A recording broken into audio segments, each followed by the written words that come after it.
ಮೊದಲಾಗಿ ಗೆಲುವನ್ನು ಅನುಭವಿಸುವಂಥ ಗೆಲುವಿನ ಸವಿಯಲ್ಲಿರುವಂತಹ ಬಿಜೆಪಿಯ ವಕ್ತಾರರಲ್ಲಿ ಕೇಳ್ತಾರೆ, ಈ ಒಂದು ಫಲಿತಾಂಶ ನಿರೀಕ್ಷೆ ಮಾಡಿದ್ದಾರೆ, ಗೆಲುವು ಬರ್ಬೋದನ್ನಂತ ನಿರೀಕ್ಷೆ ಇತ್ತು ಬಿಜೆಪಿಗೆ, ಆದರೆ ಈ ಮಟ್ಟದ ಗೆಲುವು ಈ ಮಟ್ಟದ ಗೆಲುವು ಬರುತ್ತೆ, 180ಕ್ಕಿಂತಲೂ ಹೆಚ್ಚಿನ ಸ್ಥಾನಗಳನ್ನು ಪಡೆದುಕೊಳ್ತೀವಿ ಅಂತ ಹೇಳಿ ಅಮಿತ್ ಶಾ ಅವರು ಆಗಲೇ ತಿಳಿಸಿದ್ರು.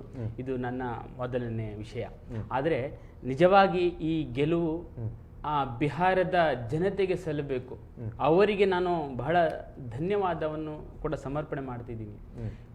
ಕೇವಲ ಇದು ಗೆಲುವಲ್ಲ, ಇದು ಸುಳ್ಳುಗಳಿಗೆ, ಅಪವಾದಗಳಿಗೆ ಮತ್ತೆ ಬೇಡದ ಅದೇನೋ ಅಪಶಬ್ದಗಳ ಪ್ರಚಾರ ಇದೆಯಲ್ವಾ, ಅದನ್ನು ವಿಪಕ್ಷಗಳು ಅನ್ನುವಂಥವ್ರು ಅತ್ಯಂತ ಕ್ರೆಡಿಬಿಲಿಟಿಗಳು ಇರಬೇಕು. ಏನಾದ್ರೂ ಒಂದು ಅಪಚಾರ ಅಥವಾ ಏನಾದ್ರೂ ಆರೋಪ ಮಾಡಿದ್ರೆ ಅದಕ್ಕೆ ಸರಿಯಾಗಿರತಕ್ಕಂತಹ ಒಂದು ನಮ್ಮ ಮಾತಿನ ಮಧ್ಯೆ ಇವತ್ತು ಪ್ರಧಾನಿ ನರೇಂದ್ರ ಮೋದಿ ಅವರು ಕೂಡ ಅದನ್ನ ಹೇಳ್ತಾರೆ, ನನ್ನ ತಾಯಿ ಬಗ್ಗೆ ಕೆಟ್ಟದಾಗಿ ಮಾತಾಡಿದ್ದಾರೆ, ಅದಕ್ಕೆ ಜನ ಉತ್ತರ ಕೊಟ್ಟಿದ್ದಾರೆ. ಇದು ಹೌದು.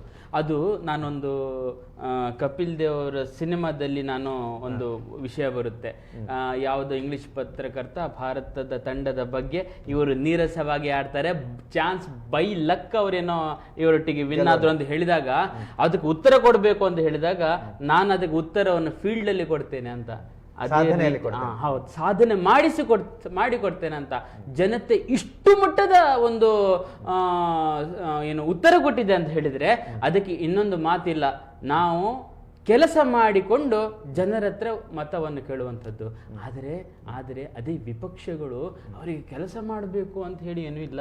ಈಗಲೂ ನೋಡಿ, ಈ ಫಲಿತಾಂಶ ಬರುವುದಕ್ಕಿಂತ ಮುಂಚೆ ಈ ದೇಶದ ವಿಪಕ್ಷದ ನಾಯಕ ಮತ್ತು ಅವರ ತಂಗಿ ವಿದೇಶದಲ್ಲಿದ್ದಾರೆ. ನಿಜವಾಗಿ ಅವರಿಗೆ ಇದರಲ್ಲಿ ವಿನ್ ಆಗ್ತೀವಿ ಅನ್ನುವಂಥದ್ದು ಖಂಡಿತವಾಗಿದ್ರೆ ಅವರು ಇಲ್ಲಿ ಇರ್ತಿದ್ರು, ಆ ಚುನಾವಣಾ ಲೆಕ್ಕಾಚಾರ ಮಾಡ್ತಿದ್ರು.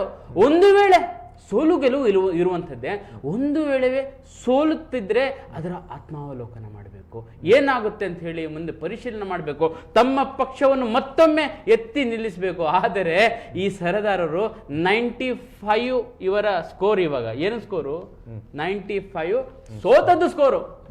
ಈ ನನಗೆ ಅನ್ಸುತ್ತೆ, ರಾಜಕೀಯವಾಗಿ ವಿಡಂಬನಾತ್ಮಕವಾಗಿ ಹೇಳುವುದಾದ್ರೆ ಕಾಂಗ್ರೆಸ್ ಪಕ್ಷದಲ್ಲಿ ಯಾರ್ಯಾರು ಆ ಪಕ್ಷವನ್ನು ಸೋಲಿಸ್ತಾರೋ ಅವರಿಗೆ ರಿವಾರ್ಡ್ ಕೊಡ್ತಾರೆ ಅಂತ, ಅವರಿಗೆ ರಿವಾರ್ಡ್ ಸಿಗುತ್ತೆ. ಒಳ್ಳೆ ಚೆನ್ನಾಗಿ ಸೋಲಿಸಿದ್ದೆಪ್ಪ, ನಿನಗೆ ಇನ್ನೊಂದಷ್ಟು ಸ್ಥಾನ. ಈ ರೀತಿ 95 ಸತಿ ಸೋಲಿಸಿದ ಆ ಮಹಾಶೂರ ಅವರ ಪಕ್ಷದ ನಿರ್ಣಾಯಕರಾಗಿರತಕ್ಕಂಥ ರಾಹುಲ್ ಗಾಂಧಿ. ತಮ್ಮ ಎಲ್ಲ ಅದರ ಬಗ್ಗೆ ಮತ್ತೆ ಬರ್ತೇನೆ. ತಮ್ಮ ಎಲ್ಲ ಮಾತುಗಳಿಗೆ ಉತ್ತರವನ್ನು ಕೊಡಬೇಕಾಗಿದ್ದವರು ಕಾಂಗ್ರೆಸ್ನ ವಕ್ತಾರರು ಅಥವಾ ಕಾಂಗ್ರೆಸ್ ನಾಯಕರು. ನನಗೆ ಇದು ಆಶ್ಚರ್ಯ, ಅವರು ಮಾಡಿದ್ದೇನೆ, ಆದ್ರೆ ನಾನು ಅವರೊಟ್ಟಿಗೆ ಅದು ಒಂದು ಅವರು ಆತ್ಮಾವಲೋಕನ ಮಾಡ್ತಾ ಇರಬಹುದೇನೋ. ಆದರೆ ನಾನು ಕೂಡ ಅಪೇಕ್ಷಿಸಿದ್ದೆ ನಿಮ್ಮ ಫೋನ್ ಬರುವಾಗ ಕಾಂಗ್ರೆಸ್ನವರು ಬರ್ತಾರೆ, ಅವ್ರು ಏನು ಹೇಳ್ತಾರೆ ಅದಕ್ಕೆ ನಾನು ಏನು ಕೌಂಟರ್ ಮಾಡಬೇಕು ಅಂತ. ನಿಜವಾಗಿ ನನಗೆ ಇವಾಗ ಸ್ವಲ್ಪ ನೀರಸ ಡಿಬೇಟ್ ಆಗ್ತಿದೆಯೇನೋ ಅಂತ ಅನ್ನಿಸ್ತಾ ಇದೆ. ಆದ್ರೂ ಏನೇ ಇರಲಿ, ಖಂಡಿತವಾಗಿ ಒಂದು ಮಜಬೂತ್ ಆಗಿರತಕ್ಕಂಥ ಒಂದು ವಿಪಕ್ಷ ಇರಲೇಬೇಕು, ಕೌಂಟರ್ ಕೊಡಬೇಕು, ಅದೇ ಕೌಂಟರ್ ಆಗಬೇಕು ಖಂಡಿತವಾಗಿ.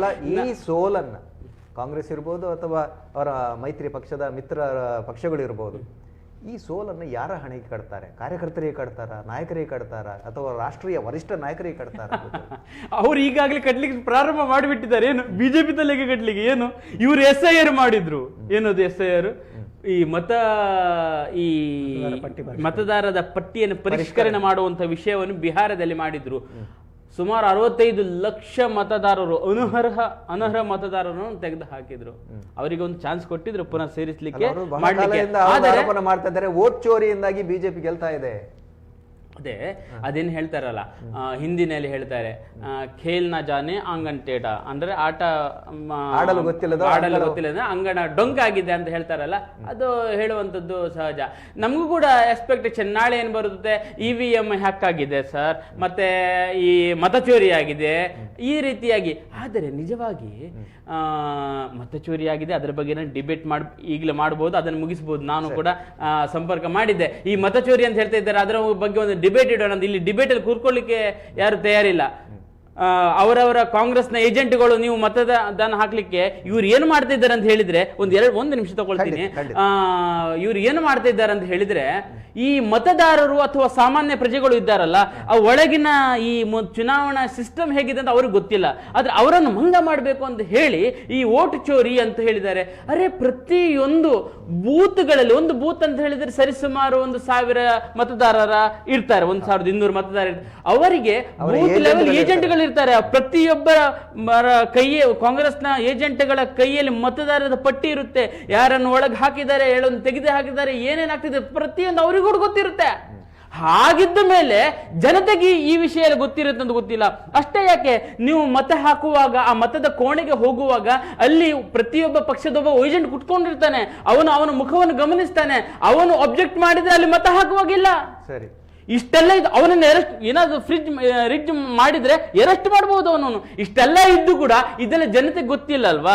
ಅದಕ್ಕೋಸ್ಕರ hit and run. Rahul Gandhi ಬರ್ತಾನೆ, ಟಿವಿನಲ್ಲಿ ತೋರಿಸ್ತಾನೆ, ಇಷ್ಟೊಂದು ಹಾಳೆಗಳನ್ನು ಇದನ್ನು ಮೇಲೆ ಕೆಳಗೆ ಮಾಡ್ತಾನೆ, ಏನೋ ಒಂದು ಅಡ್ವರ್ಟೈಸ್ಮೆಂಟ್ ತೋರಿಸ್ಕೊಂಡು ಜನರನ್ನು ಮಂಗ ಮಾಡಿದೆ. ಒಂದ್ಸತಿ ನೀವು ಮತ ಚೋರಿ ಆಗಿದ್ರೆ, ಒಬ್ಬ ನಾಯಕ, ಯಾವುದೇ ಪಕ್ಷದ ನಾಯಕರು ಅವರನ್ನ ಏಕವಚನದಲ್ಲಿ ಸಂಬೋಧಿಸುವುದು ಅಷ್ಟು ಸರಿಯಲ್ಲ.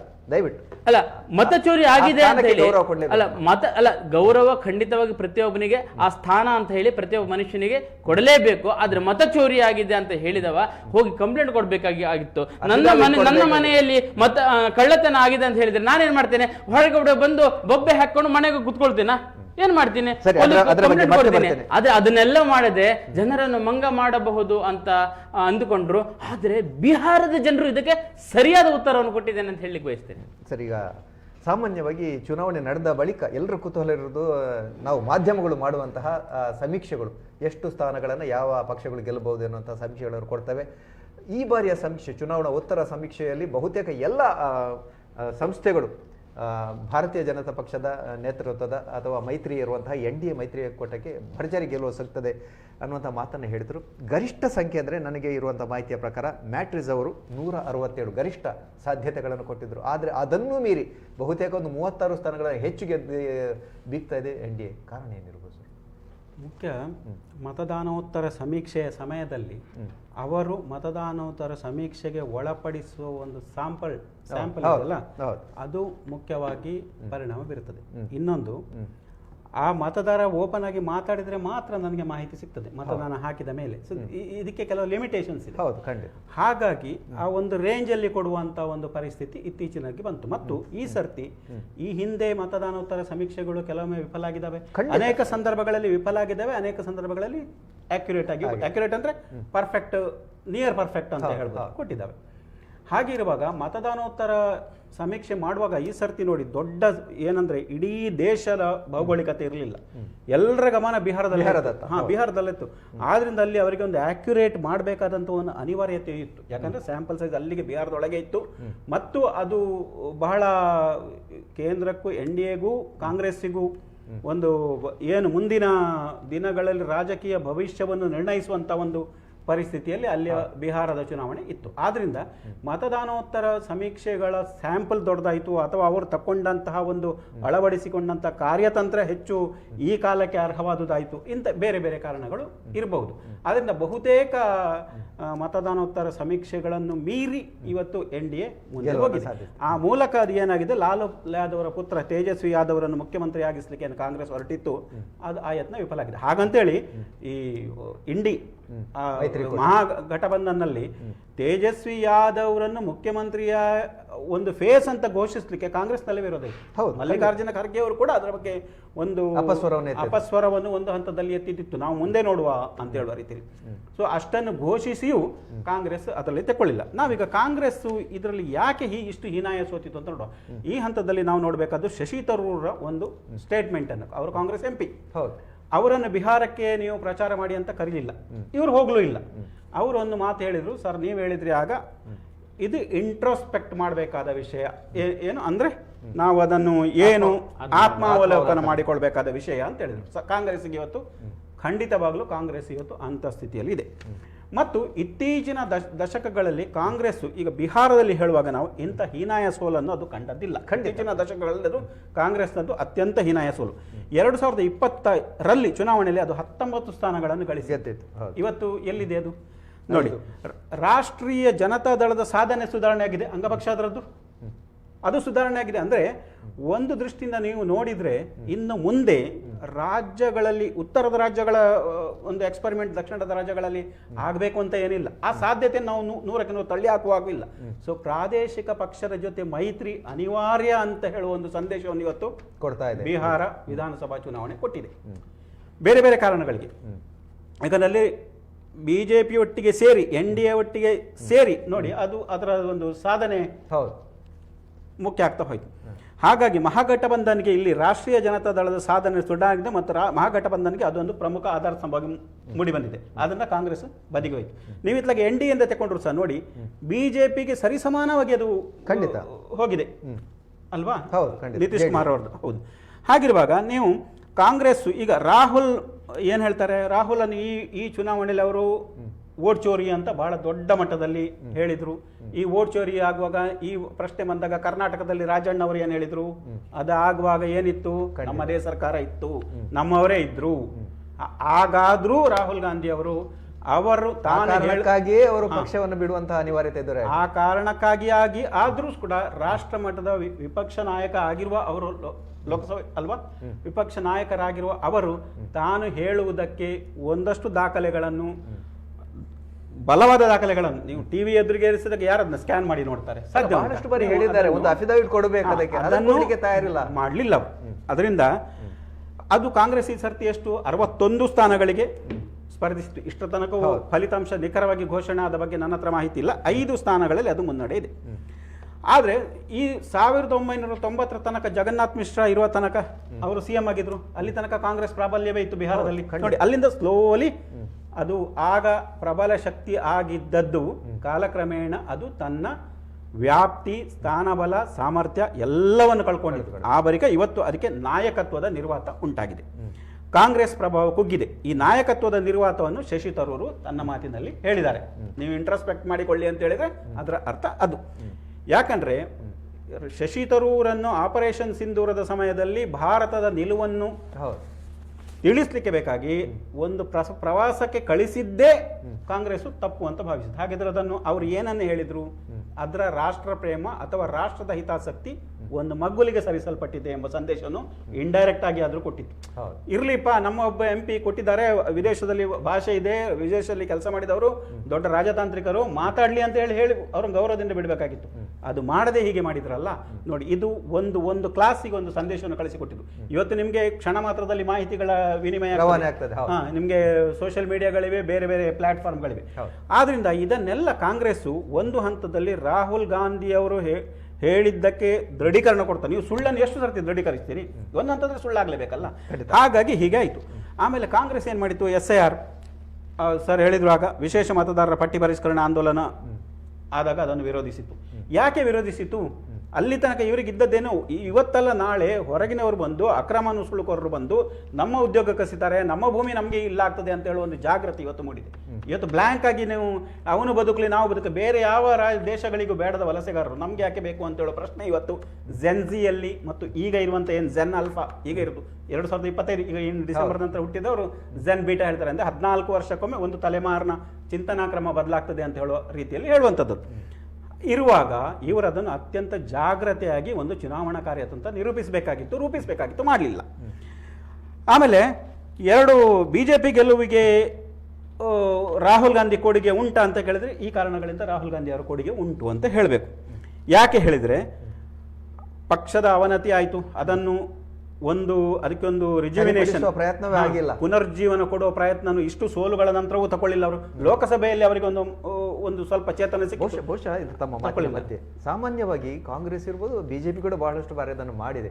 ಸೋಲುಗಳಾದಾಗ ಅದನ್ನ ತಳಮಟ್ಟದ ಕಾರ್ಯಕರ್ತರಿಗೆ ತಲೆ ಕಟ್ಟುವುದು, ಗೆಲುವಾದಾಗ ಎಲ್ಲವನ್ನೂ ತಮ್ಮ ವರಿಷ್ಠ ನಾಯಕರಿಗೆ ನೀಡುವುದು, ಇದು ಬಹುಶಃ ಕಾಂಗ್ರೆಸ್ನಲ್ಲಿ ಬಹಳ ತುಸು ಹೆಚ್ಚೇ ಇದೆ. ಅದು ಒಂದು ಕಾರಣ ಇರಬಹುದು. ಕಾಂಗ್ರೆಸ್ ಸೋಲನ್ನು ಯಾವತ್ತೂ ನಾಯಕರಿಗೆ ಕಟ್ಟಲೇ ಇಲ್ಲ. ಅವರು ಗೆದ್ದಾಗ EVMಗಳಲ್ಲಿ ಅವರಿಗೆ ದೋಷ ಕಾಣುವುದಿಲ್ಲ, ಸೋತಾಗ EVMಗಳಲ್ಲಿ ಸರಿ ಇಲ್ಲ ಹೇಳ್ತಾರೆ ಅವರು. ನೀವು ಗೆದ್ದಾಗಲೂ ಅದನ್ನು ಹೇಳಿ, ಅವಾಗ ಜನ ಒಪ್ಪಬಹುದು ಅದನ್ನು. ಆಮೇಲೆ ಎದ್ದ ಬಿದ್ದ ಚುನಾವಣೆಯಲ್ಲಿ ಅಕ್ರಮಗಳಾಗಿವೆ ಅಂತ ಹೇಳುದು. ಈ ಎರಡು ಏನು ನೀವು ಬೇಸ್ ಇಲ್ಲ. ಬರ್ತೇನೆ ಅರುಣ್ ಶೆಟ್ ಅವರಿಗೆ. ಈಗ ಬಿಜೆಪಿ ಬಗ್ಗೆ ನೇರವಾಗಿ ಆರೋಪ ಇದೆ ಕಾಂಗ್ರೆಸ್ ಮತ್ತು ಏನು ವಿಪಕ್ಷಗಳದ್ದು. ಈ ಒಂದು ಚುನಾವಣೆಯನ್ನು ಗೆದ್ದಿದ್ದು ಚುನಾವಣಾ ಆಯೋಗದ ಮೂಲಕ ಬಿಜೆಪಿ. ಹೌದಾ? ಅದೇ ಮತ್ತೊಮ್ಮೆ ಪುನಃ ಹೇಳ್ತೇನೆ, ನಾಂಚ್ ನಾ ಜಾನೆ ಆಂಗಣ್ ನೆಟ್ಟೇಡ ಅಂತ ಹೇಳಿದ್ರೆ ಇದೆ ಪಕ್ಕನೆ. ಒಂದು ವೇಳೆ ಇದ್ರ ಪರಿಸ್ಥಿತಿ ಉಲ್ಟಾ ಆಗಿದ್ರೆ ಏನ್ ಹೇಳ್ತಿದ್ರು? ಚುನಾವಣಾ ಆಯೋಗದವ್ರು ಗೆಲ್ಲಿಸಿದ್ರು ಅಂತ ಹೇಳ್ತಿದ್ರ? ಇದು ಅವರ ಮತ್ತೊಂದು ಆರೋಪವನ್ನು ಹೇಳಿಬಿಡ್ತಾನೆ, ಒಟ್ಟಿ ಉತ್ತರ ಕೊಡಿ. ಕರ್ನಾಟಕದಲ್ಲಿ ಗ್ಯಾರಂಟಿಗಳನ್ನು ಘೋಷಣೆ ಮಾಡಿದಾಗ ಈ ರಾಜ್ಯವೇ ದಿವಾಳಿ ಎದ್ದು ಹೋಗ್ತದೆ ಅನ್ನೋ ಆರೋಪಗಳನ್ನು ಮಾಡಿದ್ರಿ. ಆದ್ರೆ ಅದೇ ಮಾದರಿ ನೀವು ಅಲ್ಲಿ ಅನುಸರಿಸಿದ್ರಿ. 10,000 ರೂಪಾಯಿ. ನಾನು ಅದನ್ನ ಹೇಳಿ ಬಯಸ್ತೇನೆ, ಎಷ್ಟು ಬ್ಯೂಟಿಫುಲ್ ಆಗಿರತಕ್ಕಂತಹ ಯೋಜನೆ. ಅದನ್ನು ನಿಜವಾಗಿ ಮಹಿಳೆಯರನ್ನು ಸಬಲೀಕರಣ ಮಾಡುವಂತಹ ಯೋಜನೆ. ಒಂದು ನೀವೇನಾದ್ರೂ ಕೊಟ್ರೆ ಅಲ್ಲ, ಇಲ್ಲಿ ಕೊಟ್ರೆ ಯಾಕೆ? ಗೃಹಲಕ್ಷ್ಮಿ ಕೊಟ್ರೆ ಅದು ಮಹಿಳೆಯರ ಸಬಲೀಕರಣ ಹೇಗಿದೆ ಅಂತ ಹೇಳಿದ್ರೆ, ಮೊದಲೇ ಫೀಡ್ ಮಾಡ್ತಾರೆ, ಏನೋ ನಿನ್ಗೂ ಫ್ರೀ, ಎಲ್ಲ ಫ್ರೀ ಫ್ರೀ ಫ್ರೀ ಫ್ರೀ, ನೀವು ತಕೊಂಡ್ರೆ ಅಂದ್ರೆ ಎಷ್ಟು ಬೇಕಾದ್ ಲೂಟಿ ಹೊಡೀರಿ. ಒಂದು ನನ್ಗೆ ಓಟ್ ಹಾಕಿ ನಾನು ನನ್ನ ಮಗ ನನ್ನ ಮೊಮ್ಮಗ ಎಲ್ಲ ನಿಮ್ಮನ್ನೆಲ್ಲ ಆಳ್ಲಿಕ್ಕೆ ಬೇಕಲ್ಲ, ಮಂತ್ರಿಗಳಾಗ್ಬೇಕಲ್ಲ, ಆ ಒಂದು ಉದ್ದೇಶದಿಂದ ಕೊಟ್ಟಿರುವಂಥದ್ದು. ಮತ್ತೆ ಇದು ಹೇಗೆ ಕೊಟ್ಟರು ಅಂತ ಹೇಳಿದ್ರೆ, ಪ್ರತಿ ಯಾರು ಉದ್ಯೋಗ ಬೇಕು ಅನ್ನತಕ್ಕಂತಹ ಸ್ವಾವಲಂಬಿ ಬದುಕಬೇಕು ಅನ್ನುವಂಥವರಿಗೆ 10,000 ರೂಪಾಯಿಗಳನ್ನು ಕೊಟ್ಟರು. 10,000 ರೂಪಾಯಿ ನಿಮ್ಮ ಸ್ವಾವಲಂಬಿ ಬದುಕನ್ನು ಕಟ್ಟಿಕೊಳ್ಳಿ. ತದನಂತರ ಮತ್ತೊಮ್ಮೆ ನಿಮಗೆ ಮುನ್ನಡೆ ಆಗಬೇಕು, ಅಭಿವೃದ್ಧಿ ಆಗಬೇಕು ಅಂತ ಹೇಳಿದ್ರೆ ಈ 10,000 ರೂಪಾಯಿಯನ್ನು ಸರಿಯಾದ EMI ರೂಪದಲ್ಲಿ ಕಟ್ಟಿ, ಇಲ್ಲದಿದ್ದರೆ ನಿಮಗೇನು ಕಟ್ಟುವಂಥದ್ದು ಅವಶ್ಯಕತೆ ಇಲ್ಲ. ಆವಾಗ ನಿಮ್ಮ ಮುನ್ನಡೆಗೋಸ್ಕರ ಇನ್ನೂ 2 ಲಕ್ಷ ರೂಪಾಯಿ ಸಾಲವನ್ನು ಕೊಡ್ತೀವಿ. ಆವಾಗ ಒಂದು ಜವಾಬ್ದಾರಿ ಬೆಳೆಯುತ್ತೆ ಅಲ್ಲಿ. ಆ ಜವಾಬ್ದಾರಿಯಿಂದ ಅವರು ಮುಂದುವರೆದುಕೊಂಡು ತಮ್ಮನ್ನು ತಾವು ಆತ್ಮನಿರ್ಭರರಾಗಿ ಬೆಳೀತಾರೆ. ಅಲ್ಲ, ಸಾಮಾನ್ಯ ಜನರು ಈ ರೀತಿಯ ಒಂದು ಇದು ಬಿಹಾರ ಮಾತ್ರ ಅಲ್ಲ, ಬೇರೆ ಕಡೆಗಳಲ್ಲಿ ಕೂಡ ನೀವು ಅದೇ ಮಾದರಿಯನ್ನು ಅನುಸರಿಸ್ತಿದ್ದೀರಿ, ಗ್ಯಾರಂಟಿಗಳ ಒಂದು ಮತ್ತೊಂದು ರೂಪದಲ್ಲಿ. ಅಲ್ಲ, ಜನರಿಗೆ ಆಮಿಷ ಒಂದು ರೀತಿ. ನಾನು ಅದೇ ಹೇಳಿದ್ದು, ಜನರಿಗೆ ಆಮಿಷ ಹೇಗೆ ಕೊಡ್ಬೇಕಂತ ಹೇಳಿದ್ರೆ, ನೀನು ಬೆಳೆಯುವುದಕ್ಕೆ ನಾನು ಸಪೋರ್ಟ್ ಮಾಡ್ತೀನಿ. ಯಾವ ರೀತಿ? ಫ್ರೀಯನ್ನು ಕೊಡುವುದರ ಮುಖಾಂತರ ಅಲ್ಲ, ನಿಮಗೊಂದು ಆ ತೆಗೆದುಕೊಂಡಿರ್ತಕ್ಕಂತಹ ಏನು ಹಣ ಇದೆಯೋ ಅದು ಜವಾಬ್ದಾರಿ ನಿಮ್ದು, ಪುನಃ ನೀನು ವಾಪಸ್ ಕೊಡಬೇಕಾಗಿಂತ ಜವಾಬ್ದಾರಿ ಇದೆ. ಆ ರೀತಿಯಲ್ಲಿ ನೀನು ಬೆಳವಣಿಗೆ ಆಗಬೇಕು. ಮತ್ತೆ ಇಲ್ಲಿ ಉಚಿತ ವಿದ್ಯುತ್ ಕೂಡ ಮತ್ತೆ ಬರ್ತೇನೆ. ಒಂದು ಕರೆ ಇದೆ. ನಮಸ್ಕಾರ. ಹಲೋ, ನಮಸ್ತೆ, ಹೇಳಿ ಸರ್. ಹಲೋ, ಮಾತಾಡಿ ಸರ್. ನಾವು ಈಗ ಎಲ್ಲವನ್ನು ಕೇಳ್ತಿದ್ದೇವೆ. ಲಾಸ್ಟ್ ಟೈಮ್ ನಮ್ಮ ಪೆನಲ್ ಅಲ್ಲಿ ಒಂದು ಈ ಖಾತೆ ಮಾಡಬೇಕಾದ್ರೆ ಈಗ 25,000ದಿಂದ 1 ಲಕ್ಷ ತನಕ ಕೇಳ್ತಿದ್ದಾರೆ. ಇದು ಯಾರ ಹತ್ರ ಹೇಳ್ಬೇಕು ಸರ್? ಅಲ್ಲ, ನಾವು ಇವತ್ತು ಈ ಬಿಹಾರ ಚುನಾವಣೆ ಫಲಿತಾಂಶದ ಬಗ್ಗೆ ಮಾತಾಡ್ತಿದ್ದೇವೆ. ಸರಿ ಸರ್, ಅದರ ಬಗ್ಗೆ ಮುಂದಿನ ದಿನಗಳಲ್ಲಿ ಕಾರ್ಯಕ್ರಮವನ್ನು ಮಾಡ್ತೇವೆ, ತಮಗೆ ಮಾಹಿತಿಯನ್ನು ನೀಡುವ ಪ್ರಯತ್ನ ಮಾಡ್ತೇವೆ. ಬಿಹಾರ ಚುನಾವಣೆಯ ಫಲಿತಾಂಶದ ಬಗ್ಗೆ ನಿಮ್ಮಲ್ಲಿ ಏನಾದರೂ ವಿಚಾರವನ್ನ ಹೇಳಿಕ್ಕಿದ್ರೆ ಹೇಳ್ಬೋದು, ಅವಕಾಶ ಇದೆ. ಧನ್ಯವಾದಗಳು, ಹೇಳಿ. ಮತ್ತೆ ಈಗ SIR ಎಲ್ಲ ಆದ್ಮೇಲೆ ಈ ಬಿಹಾರದಲ್ಲಿ ಅತ್ಯಂತ ಯುವ ಸ್ಟೇಟ್ ಅದು. ಅತ್ಯಂತ ಯುವಕರು ಹೊಸದಾಗಿ ಸೇರ್ಪಡೆಗೊಂಡಿದ್ದಾರೆ. ಪ್ಲಸ್ ಅತ್ಯಂತ ಜಾಸ್ತಿ ಯುವ ಫಲವತ್ತತೆ ಉಳ್ಳಂತ ಕ್ಷೇತ್ರ. ಈ ಹಿಂದೆ ನಿತೀಶ್ ಕುಮಾರ್ ಅವರು ಈ ಶಾಲೆಗಳಿಗೆ ಹೋಗ್ಲಿಕ್ಕೆ ಮಕ್ಕಳಿಗೆ ಹೇಗೆ ಯಡಿಯೂರಪ್ಪ ಸೈಕಲ್ ಕೊಟ್ಟಿದ್ರು, ಅವ್ರಿಗೆ ಕೂಡ ಸೈಕಲ್ ಕೊಟ್ಟಿದ್ರು. ಅವರು ಇಂದು ಮತದಾರರಾಗಿದ್ದಾರೆ. ಆ ಹೆಣ್ಮಕ್ಕಳಿಗೆ ಒಂದು ಕರ್ಟಸಿ ಬಂತು. ಮತ್ತೆ ಇನ್ನೂ ಒಂದು ಸರಿ ಏನಂತ ಹೇಳಿದ್ರೆ, ಈ ಪ್ರತಿಪಕ್ಷ ಏನು, ಆ ಪ್ರತಿಪಕ್ಷ ಯಾರು ಮುಖ್ಯಮಂತ್ರಿ ಆಗಬೇಕು ಅಂತ ಹೊರಟಿದ್ದಾನೋ ತೇಜಸ್ವಿ ಯಾದವ್ ಅವರು, ಅವರ ತಂದೆ ಆಲ್ರೆಡಿ ಜೈಲಿನಲ್ಲಿ ಒಂದು ಭ್ರಷ್ಟಾಚಾರದಿಂದ ಹೊರಗಡೆ ಇರುವಂಥದ್ದು. ಮತ್ತೆ ಅಂದಿನ ಸರ್ಕಾರ ಅಂದರೆ ಜಂಗಲ್ ರಾಜ್. ಒಂದು ಹೇಳ್ತಿದ್ರು ಹೇಗೆ ಅಂತ ಹೇಳಿದ್ರೆ, ಆ ಸರ್ಕಾರದ ಕಲ್ಪನೆ ಮಾಡಿಕೊಂಡ್ರೆ ನಡಕ ಬಂದ್ಬಿಡುತ್ತೆ. ಯಾರನ್ನೋ ಕಿಡ್ನಾಪ್ ಮಾಡ್ತಾರಂತೆ, ಒಂದು 10 ಲಕ್ಷ ರೂಪಾಯಿ ಡಿಮ್ಯಾಂಡ್ ಮಾಡಿದ್ರು ಅಂತ ಹೇಳಿದ ಕೂಡಲೇ ನಮ್ಮಲ್ಲಿ ಪೊಲೀಸರ ಹತ್ರ ಧಾವಿಸ್ತಾರೆ, ಅಲ್ಲಿ ರಾಜಕಾರಣಿ ಹತ್ರ ಧಾವಿಸ್ತಿದ್ರಂತೆ. ಆ ರಾಜಕಾರಣಿ ಆ ಗೂಂಡಾನಿಗೆ ಫೋನ್ ಮಾಡಿಕೊಂಡು ಒಂದು 8 ಲಕ್ಷಕ್ಕೆ ಸೆಟಪ್ ಮಾಡಪ್ಪ ಅಂತ ಹೇಳ್ತಿದ್ನಂತೆ. ಅಂದ್ರೆ ಆ ರೀತಿಯಲ್ಲಿ ಗೂಂಡಾ ರಾಜ್ಯವನ್ನು ನಡೆಸಿಕೊಂಡದ್ದೇ ಸರ್ಕಾರ ಆಗಿತ್ತು. ಎಷ್ಟರವರೆಗೆ ಅಂತ ಹೇಳಿದ್ರೆ, ಅಂದಿನ ರೋಡ್ಗಳಲ್ಲಿ ಹೋಗ್ಬೇಕಾದ್ರೆ ಅಯ್ಯೋ ಯಮಯಾತನೆ. ಆ ಒಂದು ಈಗ ಎಕ್ಸ್ಪ್ರೆಸ್ ಹೈವೇ ಆಗಿದೆಯಲ್ಲ, ಅದಕ್ಕಿಂತ ಮುಂಚೆ ಹೋಗ್ಬೇಕಾದ್ರೆ 10-12 ಗಂಟೆ ತಗಲುತ್ತಿತ್ತು. ಇವಾಗ 2-3 ಗಂಟೆ ಒಳಗೆ ತಲುಪಬಹುದು. ಅಂತ ಒಂದು ಬದಲಾವಣೆ ಮಾಡಲಿ. ಸುಮ್ಮನೆ ಓಟ್ ಹಾಕಿದಲ್ಲ, ಸುಮ್ಮನೆ ಓಟ್ ಹಾಕಿದಲ್ಲ. ಭೀತಿ ಅಂತ ಹೇಳಿದ್ರೆ ಇವರೆಲ್ಲ ಸರ್ ಪ್ರತಿಯೊಂದು ಮನೆಗೆ ಪ್ರತಿಯೊಂದು ಮನೆಗೆ ಸರ್ಕಾರಿ ನೌಕರಿ ಕೊಡ್ತೀನಿ ಅಂತ ಘೋಷಣೆ ಮಾಡಿದ್ರಲ್ಲ ಸರ್, ಘೋಷಣೆ ಮಾಡಿದ್ರಲ್ಲ. ಅಂದ್ರೆ ಸಾರಾ ಸಗಟಾಗಿ ಇವರು ಒಪ್ಪಿಕೊಳ್ತಾ ಇಲ್ಲ ಇವರು ಹೇಳಿದ ಘೋಷಣೆಗಳನ್ನು. ಇಲ್ಲಿ ಹೇಳಿದ್ರಲ್ಲ, ನಂಜಪ್ಪ ಗೌಡ ನಿನ್ಗೂ ಫ್ರೀ, ಅವ್ರಿಗೂ ಫ್ರೀ, ನಿನ್ ಹೆಂಡತಿಗೂ ಫ್ರೀ, ಅಷ್ಟರ ಮಟ್ಟಿಗೆ ಅವರು ಇಳಿಲಿಲ್ಲ. ಅವ್ರು ಏನು ಮಾಡಿದಾರೆ ಅಂತ ಹೇಳಿದ್ರೆ, ನೀವು ಹೇಗೆ ಕೊಡ್ತೀರಾ ಅಂತ ಕೇಳಿದಾಗ ನಾನೊಂದು 2 ದಿನದಲ್ಲಿ ಅದರಲ್ಲಿ ಬ್ಲೂ ಪ್ರಿಂಟ್ ಕೊಡ್ತೇನೆ ಅಂತ ಹೇಳಿ 20 ದಿನದ ಅಧಿಕಾರಕ್ಕೆ ಬಂದ 10 ದಿನದಲ್ಲಿ ಆ ಒಂದು ಯೋಜನೆಯನ್ನು ಜಾರಿ ಮಾಡ್ತೇನೆ ಅನ್ನೋ ಮಾತನ್ನು ಕೂಡ ಹೇಳಿದ್ರು. ಮತ್ತೊಂದು ಕರೆ ಇದೆ. ನಮಸ್ಕಾರ. ನಮಸ್ತೆ. ಹೇಳಿ ಸರ್. ಬಿಹಾರದ ಗೆಲುವಿಗಾಗಿ ಮಹಿಳೆಯರಿಗೆ ಮತ್ತು ಯುವ ಜನತೆಯನ್ನು ನಾವು ಅಭಿನಂದಿಸಲೇಬೇಕು. ಇನ್ನೊಂದು ಏನಾಗಿದೆ ಅಂದ್ರೆ, ಈ ಚಾಟ್ ಇದಿದೆಯಲ್ಲ ಸಂಪ್ರದಾಯ ಹಬ್ಬ, ಹೌದು, ಅದು ಏನಾಗಿದೆ ಅಂದ್ರೆ ನಮ್ಮ ಗಣೇಶೋತ್ಸವ, ಇದು ದೀಪಾವಳಿ ಎಲ್ಲ ಇದೆಯಲ್ಲ, ಅದೇ ರೀತಿ ಅದು ಎಲ್ಲ ವಲಸಿಗರೆಲ್ಲ ಒಮ್ಮೆಲೆ ಬರುವ ಊರಲ್ಲಿ ಆ ಸಮಯದಲ್ಲಿ. ಅವಾಗ ಏನಾಗಿದೆ, ಎಲ್ಲರಿಗೂ ಅನುಕೂಲ ಆಯ್ತು, ಪರ್ಸೆಂಟೇಜ್ ಆಫ್ ವೋಟ್ ಕೂಡ ಜಾಸ್ತಿ ಆಯ್ತು.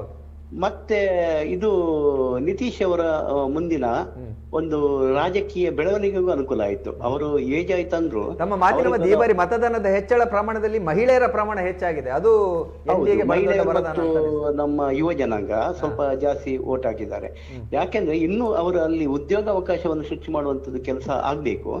ಇನ್ನು ಎಲ್ಲಾ ರಾಜಕೀಯ ಪಕ್ಷಕ್ಕೊಂದು ಕಿವಿ ಮಾತು, ಈ ಫ್ರೀ ವೀಸ್ ಇದೆಲ್ಲ ಅದನ್ನು ಕೊಡುದು ಸ್ವಲ್ಪ ನಿಲ್ಲಿಸುದು ಒಳ್ಳೇದು. ಅದರ ಬಗ್ಗೆ ನಮ್ಮ ಚುನಾವಣಾಧಿಕಾರಿಗಳಾಗ್ಲಿ, ರಾಷ್ಟ್ರಪತಿಗಳು, ಸುಪ್ರೀಂ ಕೋರ್ಟ್ ಸ್ವಲ್ಪ ಗಮನ ವಹಿಸ್ಬೇಕು. ಯಾಕಂದ್ರೆ ಅವರಿಗೆ ಸವಲತ್ತುಗಳನ್ನು ಬೇಕಾದ್ರೆ ಕೊಡ್ಲಿ, ಬಡ ಜನತೆಗೆಲ್ಲ. ಅದಕ್ಕೆ ಇದಲ್ಲ. ಯಾಕೆಂದ್ರೆ ಅದು ಏನಾಗಿದೆ ಗೊತ್ತಾ, ಅದು ರಾಜ್ಯದ ಬೊಕ್ಕಸಕ್ಕೆ ಅದು ಪೆಟ್ಟು ಬೀಳುತ್ತೆ, ಮತ್ತೆ ಸಾಲ ಮಾಡ್ಬೇಕಾಗ್ತದೆ. ಇವಾಗ ಏನಾಗಿದೆ, ಈಗ ಕರ್ನಾಟಕ ಸರ್ಕಾರದಲ್ಲಿ ಏನಾಗಿದೆ, ಕೊಟ್ಟು ಏನಾಗಿದೆ, ಅದು ಅವರು ಉಗಿಲಿಕ್ಕಲ್ಲ ನುಂಗ್ಲಿಕ್ಕಲ್ಲ, ಹಾಗೆ ಆಗಿದೆ. ಏನಂದ್ರೆ ಈ ಕಡೆಯಿಂದ ಎಲ್ಲವನ್ನು ರೇಟ್ ಜಾಸ್ತಿ ಮಾಡಿದ್ರು ನೋಡಿ, ತುಪ್ಪಕ್ಕೆ ಸಮೇತ 90 ರೂಪಾಯಿ ಜಾಸ್ತಿ ಮಾಡಿಬಿಟ್ರು ಮೊನ್ನೆ ಪ್ರತಿಯೊಂದಕ್ಕೂ. ಮಹಾರಾಷ್ಟ್ರದಲ್ಲಿ ಏನಾಗಿದೆ ಅಂದ್ರೆ, ಅವರು ಅಲ್ಲೆಲ್ಲ ಏನಾಗಿದೆ ಅಂದ್ರೆ ಅಲ್ಲಿ ಜಾಸ್ತಿ ಮಾಡಲಿಲ್ಲ, ಬೆಲೆ ಏರಿಕೆ ಜಾಸ್ತಿ ಮಾಡಲಿಲ್ಲ, ಅದರಲ್ಲಿ ಸುಧಾರಿಸಿಕೊಂಡು ಹೋಗ್ತಿದ್ದಾರೆ. ಬಿಹಾರದಲ್ಲೂ ಅಷ್ಟೇ. ಇನ್ನು ಆದ್ರೂ ಅದು ಸಂಪನ್ಮೂಲಗಳನ್ನು ಕ್ರೋಢೀಕರಣ ಮಾಡುವುದೆಲ್ಲ ಸಮಸ್ಯೆ ಇರುವುದರಿಂದ ಅದನ್ನು ಕರೆಕ್ಟ್ ನೋಡ್ಕೊಂಡು ಯಾರಿಗೆ ಬೇಕು ಕೊಡಬೇಕು.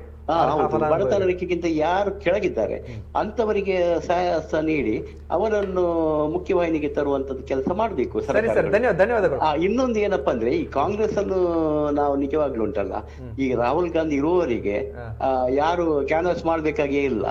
ಯಾಕೆಂದ್ರೆ ಈಗ ಆ ನೇತಾರರನ್ನು ಚೇಂಜ್ ಮಾಡಿದ್ರೆ ಮಾತ್ರ ಕಾಂಗ್ರೆಸ್ಗೆ ಭವಿಷ್ಯ ಇದೆ. ಇದೇ ರೀತಿ ಮುಂದುವರಿದ್ರೆ ಇನ್ನು ಇದೇ ರೀತಿ ಅಧಪತನಕ್ಕೆ ಹೋಗುತ್ತೆ ಅಂತ ನನ್ನೊಂದು ಅನಿಸಿಕೆ. ಸರಿ ಸರ್, ಧನ್ಯವಾದಗಳು. ಕಾಂಗ್ರೆಸ್ನ ಬಗ್ಗೆ ಹೇಳಿದರು. ಒಂದು ಕಾಲದಲ್ಲಿ ಯಾರೇ ನಿಂತರೂ ಕಾಂಗ್ರೆಸ್ನ ಅಭ್ಯರ್ಥಿ ಗೆಲುವು ಖಚಿತ ಅನ್ನುವಂತಹ ಮಾತಿತ್ತು. ಎಲ್ಲಿವರೆಗೆ ಒಂದು ತಂತಿಗಮ ನಿಲ್ಲಿಸಿದ್ರು ಅಲ್ಲಿ ಗೆಲ್ತದೆ ಅನ್ನುವಂಥ ಮಾತಿತ್ತು. ಈಗ ಸಂಪೂರ್ಣ ಬದಲಾಗಿದೆ. ಬಹುಶಃ ಕರ್ನಾಟಕ ಮಾತ್ರ ಒಂದು ದೊಡ್ಡ ರಾಜ್ಯದಲ್ಲಿ ಕಾಂಗ್ರೆಸ್ ಇದೆ, ಬಿಟ್ಟರೆ ತೆಲಂಗಾಣ, ಅದು ಬಿಟ್ಟರೆ ಬೇರೆ ದೊಡ್ಡ ರಾಜ್ಯಗಳೇ ಇಲ್ಲ. ಏನು ಕಾರಣಗಳಿರ್ಬೋದು? ಮತ್ತು ಅದರ ಜೊತೆಯಲ್ಲಿ ಯಾವುದೇ ಚುನಾವಣೆ ಫಲಿತಾಂಶ ಬಂದಾಗ ಇದು ಮುಂದಿನ ದಿಕ್ಸೂಚಿ ಆಗ್ಬೋದೇನಂತ ಪ್ರಶ್ನೆ ಬರ್ತದೆ. ಬಿಹಾರಗಳು ಒಂದು ದೇಶದ ದೊಡ್ಡ ರಾಜ್ಯಗಳಲ್ಲಿ ಒಂದು. ತಾವು ಹೇಳಿದಾಗೆ ಮುಂದಿನ ವರ್ಷ ಪಶ್ಚಿಮ ಬಂಗಾಳ, ಕೇರಳ, ತಮಿಳುನಾಡುಗಳಲ್ಲಿ ಚುನಾವಣೆ ಇದೆ. ಹೌದು. ಈ ಚುನಾವಣೆಗೆ ಈ ಬಿಹಾರ ಒಂದು ದಿಕ್ಸೂಚಿಯೇ. ಮುಂದೆ ಏನಾಗ್ಬೋದು, ಏನು ಮಾಡಬಹುದು, ಯಾವ ಸ್ಟ್ರಾಟಜಿ ರೂಪಿಸಬಹುದು ಅಂತ ಹೇಳೋದಕ್ಕೆ ಒಂದು ಮಾಡೆಲ್. ಯಾಕೆ ಹೇಳಿದ್ರೆ, ಬಿಹಾರದಲ್ಲಿ ಬಿಜೆಪಿ ಅಧಿಕಾರದಲ್ಲಿ ಇರಲಿಲ್ಲ, NDA ಇತ್ತು. ಈ 3 ರಾಜ್ಯಗಳಲ್ಲಿ ಯಾವುದು, ಪಶ್ಚಿಮ ಬಂಗಾಳ, ಕೇರಳ, ತಮಿಳುನಾಡುಗಳಲ್ಲಿ ಕೂಡ ಇಲ್ಲ, ಬಿಜೆಪಿ ಅಧಿಕಾರದಲ್ಲಿ ಇಲ್ಲ. ಈ ಸರ್ತಿ ನೀವು ನವೆಂಬರ್ 6 ಮತ್ತು ನವೆಂಬರ್ 11 2 ಇದರಲ್ಲಿ ಮತದಾನ ನಡೀತದೆ ಬಿಹಾರದಲ್ಲಿ. ಮೊದಲ ಒಂದು ಸಂದರ್ಭದಲ್ಲಿ 66.91% ಮತದಾನ ಆಗ್ತದೆ. 1951 ಬಳಿಕ ಇದೇ ಹೈಯೆಸ್ಟ್ ಅಲ್ವಾ. ಆಮೇಲೆ ಇಲ್ಲಿ ನೋಡಿ, ನಾವು ಕಾಂಗ್ರೆಸ್, RJD ಮೋದಿ ಅವರು ಹೇಳ್ತಾ ಇದ್ರು, ಹಿಂದೆಲ್ಲ ಮತದ ಚುನಾವಣೆ ಪ್ರಕ್ರಿಯೆ 3 ಗಂಟೆಯ ಒಳಗೆ ಮುಗಿತಾ ಇತ್ತು, ನಕ್ಸಲರು ಅಥವಾ ಬೇರೆ ಬೇರೆ ರೀತಿಯಾದಂತಹ ಸಮಸ್ಯೆಗಳು. ಕರೆಕ್ಟ್. ಅದು ನೋಡಿ, ಬಿಹಾರ ಒಂದು ಅನೇಕ ವಿರೋಧಾಭಾಸಗಳ ರಾಜ್ಯ. ಅಲ್ಲಿ ವಿನೋಬಾ ಭಾವೆಯವರ ಭೂದಾನ ಚಳವಳಿಯೂ ನಡೆದಿದೆ. ನಕ್ಸಲರು ಬಲವಂತದಿಂದ ಭೂಮಿ ಕಸಿದುಕೊಂಡು ಭೂಮಿ ಇಲ್ಲದವರಿಗೆ ಹಂಚಿದ್ದು ಇದೆ. ಎರಡು ಇದೆ, 2 ಎಕ್ಸ್ಟ್ರೀಮ್ ಇದೆ. ಈಗ ನೀವು ಕಾಂಗ್ರೆಸ್ ಇಲ್ಲಿ ನಾವು ಬಿಹಾರದ ಕೇಸ್ ಸ್ಟಡಿ ತಗೊಂಡಾಗ ಕಾಂಗ್ರೆಸ್, RJD ಮಾತ್ರ ಇರುವುದಲ್ಲ, ಉಳಿದ ಪಕ್ಷಗಳಿವೆ. ಅವರೆಲ್ಲ ಒಟ್ಟಾಗಿಯೂ ಅಲ್ಲಿ ಒಂದು ಪ್ರಬಲವಾದ ಪೈಪೋಟಿಯನ್ನು ಕೊಡ್ಲಿಕ್ಕೆ ಸಾಧ್ಯ ಆಗಲಿಲ್ಲ. ಪ್ರಶಾಂತ್ ಕಿಶೋರ್ ರಾಜಕೀಯ ಚಾಣಕ್ಯ ಅನ್ನೋ ಮಾತು, ಜನ್ ಸ್ವರಾಜ್ ಪಾರ್ಟಿ ಮಾಡಿದ್ರು, ಅದರದ್ದು ಪರಿಣಾಮ ಏನಾಗ್ತದೆ ಎಂಬುದರ ಬಗ್ಗೆ ಬಹಳ ಕುತೂಹಲ ಇತ್ತು. ಯಾಕಂದ್ರೆ ಅವರು ಬಿಜೆಪಿ ಪರವಾಗಿಯೂ ಕೆಲಸ ಮಾಡಿದ ಕಾರಣ ಖಂಡಿತ. ತಜ್ಞ, ಇತ್ಲಾಗೆ ಒಂದು ಹಂತದಲ್ಲಿ ಕಾಂಗ್ರೆಸ್ ಪರವಾಗಿಯೂ ಕೆಲಸ ಮಾಡಿದ ತಜ್ಞ. ಆದ್ರಿಂದ ಅವರದ್ದು ಏನು ಎಂಬುದೊಂದಿತ್ತು. ತೇಜಸ್ವಿ ಯಾದವ್ ಎದುರಿಗೆ ನಿಲ್ತಾರೆ ಅಂತ ಬಹಳ ಪ್ರಚಾರ ಆಗಿತ್ತು, ಅವ್ರು ನಿಲ್ಲಿಲ್ಲ. ನಾನು ಉಳಿದ ಕ್ಷೇತ್ರಗಳಲ್ಲಿ ಪ್ರಚಾರ ಮಾಡ್ತೇನೆ, ಯಾಕಂದ್ರೆ ನನ್ನ ಕ್ಯಾಂಡಿಡೇಟ್ಗಳನ್ನು ಗೆಲ್ಲಿಸಬೇಕು ಅಂತ ಹೇಳಿದ್ರು. ಇವೆಲ್ಲ ಆಗಿ ಹೋಯಿತು. ಆಮೇಲೆ ಈ ಚುನಾವಣೆ ಸಂದರ್ಭದಲ್ಲಿ ಬಿಜೆಪಿಯ ಶೇಡ್ ಸಾಹೇಬ್ರು ಹೇಳಿದ್ರು ಏನಂದ್ರೆ, ನೀವು 10,000 ಹಾಕಿದ್ರಲ್ಲ, ಬಿಹಾರ ನೋಡಿ ತೀರಾ ಒಂದು ಬಡ ರಾಜ್ಯ ಅದು ಅದರದ್ದು ನೀವು ತಲಾ ಆದಾಯ ಕೂಡ ಬಹಳ ಕಮ್ಮಿ, ಅಭಿವೃದ್ಧಿ ಇಲ್ಲ. ಮತ್ತೆ ಅದನ್ನು ಹೇಗೆ ಗುರುತಿಸುವುದಂದ್ರೆ, it is a state exporter of cheap labour. ಕಡಿಮೆ ಅಲ್ಲಿಯ ಜನ ನಿಮಗೆ ಕಡಿಮೆ ಕೆಲಸಕ್ಕೆ ಬರ್ತಾರೆ, ಅಂದ್ರೆ ಉದ್ಯೋಗವೇ ಇಲ್ಲ, ಹಾಗೆ ಅದನ್ನ ಗುರುತಿಸ್ತಾರೆ. ಆವಾಗ ನಮ್ಮ ವೀಕ್ಷಕರೊಬ್ಬರು ಹೇಳಿದ್ರು, ಛಾತ್ ಪರಾಬ್ನ ಟೈಮಲ್ಲಿ ಎಲ್ಲರಿಗೆ ಬರ್ಲಿಕ್ಕೆ ಆಯ್ತು ಅಂತ ಹೇಳಲಿಕ್ಕೆ ಇವರು ಎಲ್ಲಿಯ ವ್ಯೂಹ ಮಾಡಿದ್ರು ಅಂತ ಹೇಳಿದ್ರೆ, ಸುತ್ತಮುತ್ತಲಿನ ಎಲ್ಲಾ ರಾಜ್ಯಗಳ ಮುಖ್ಯಮಂತ್ರಿಗಳು ಕೂಡ ಬಿಹಾರದ ಐಡೆಂಟಿಟಿಯನ್ನು ತೋರಿಸುವಾಗೆ ನೀವು ಛಾತ್ ಪರಾಬ್ ಮಾಡಿಸ್ಬೇಕು ಹೇಳಿದ್ರು. ದಿಲ್ಲಿ ಮುಖ್ಯಮಂತ್ರಿ ಕೂಡ ಛಾತ್ ಪರಾಬ್ ಮಾಡ್ತಾರೆ. ಛಾತ್ ಪರಾಬ್ ಇರೋದು ಬಿಹಾರಕ್ಕೆ ಮಾತ್ರ. ನೋಡಿ, ಕೆಲವು ಹಬ್ಬಗಳು ಆಯಾ ರಾಜ್ಯಗಳಿಗೆ ಮಾತ್ರ ಸೀಮಿತ. ಎಲ್ಲ ರೈಲುಗಳನ್ನು ಕಳಿಸಿದ್ರು, ಕೇರಳಕ್ಕೆ ಎಲ್ಲ ರೈಲುಗಳನ್ನು ಕಳಿಸಿದ್ರು. ಬಿಹಾರಕ್ಕೆ ಒಂದು ಐಡೆಂಟಿಟಿ ಬಂತ ಇಲ್ವಾ? ಛಾತ್ ಪರಾಬ್ ಬಂತ ಇಲ್ವಾ?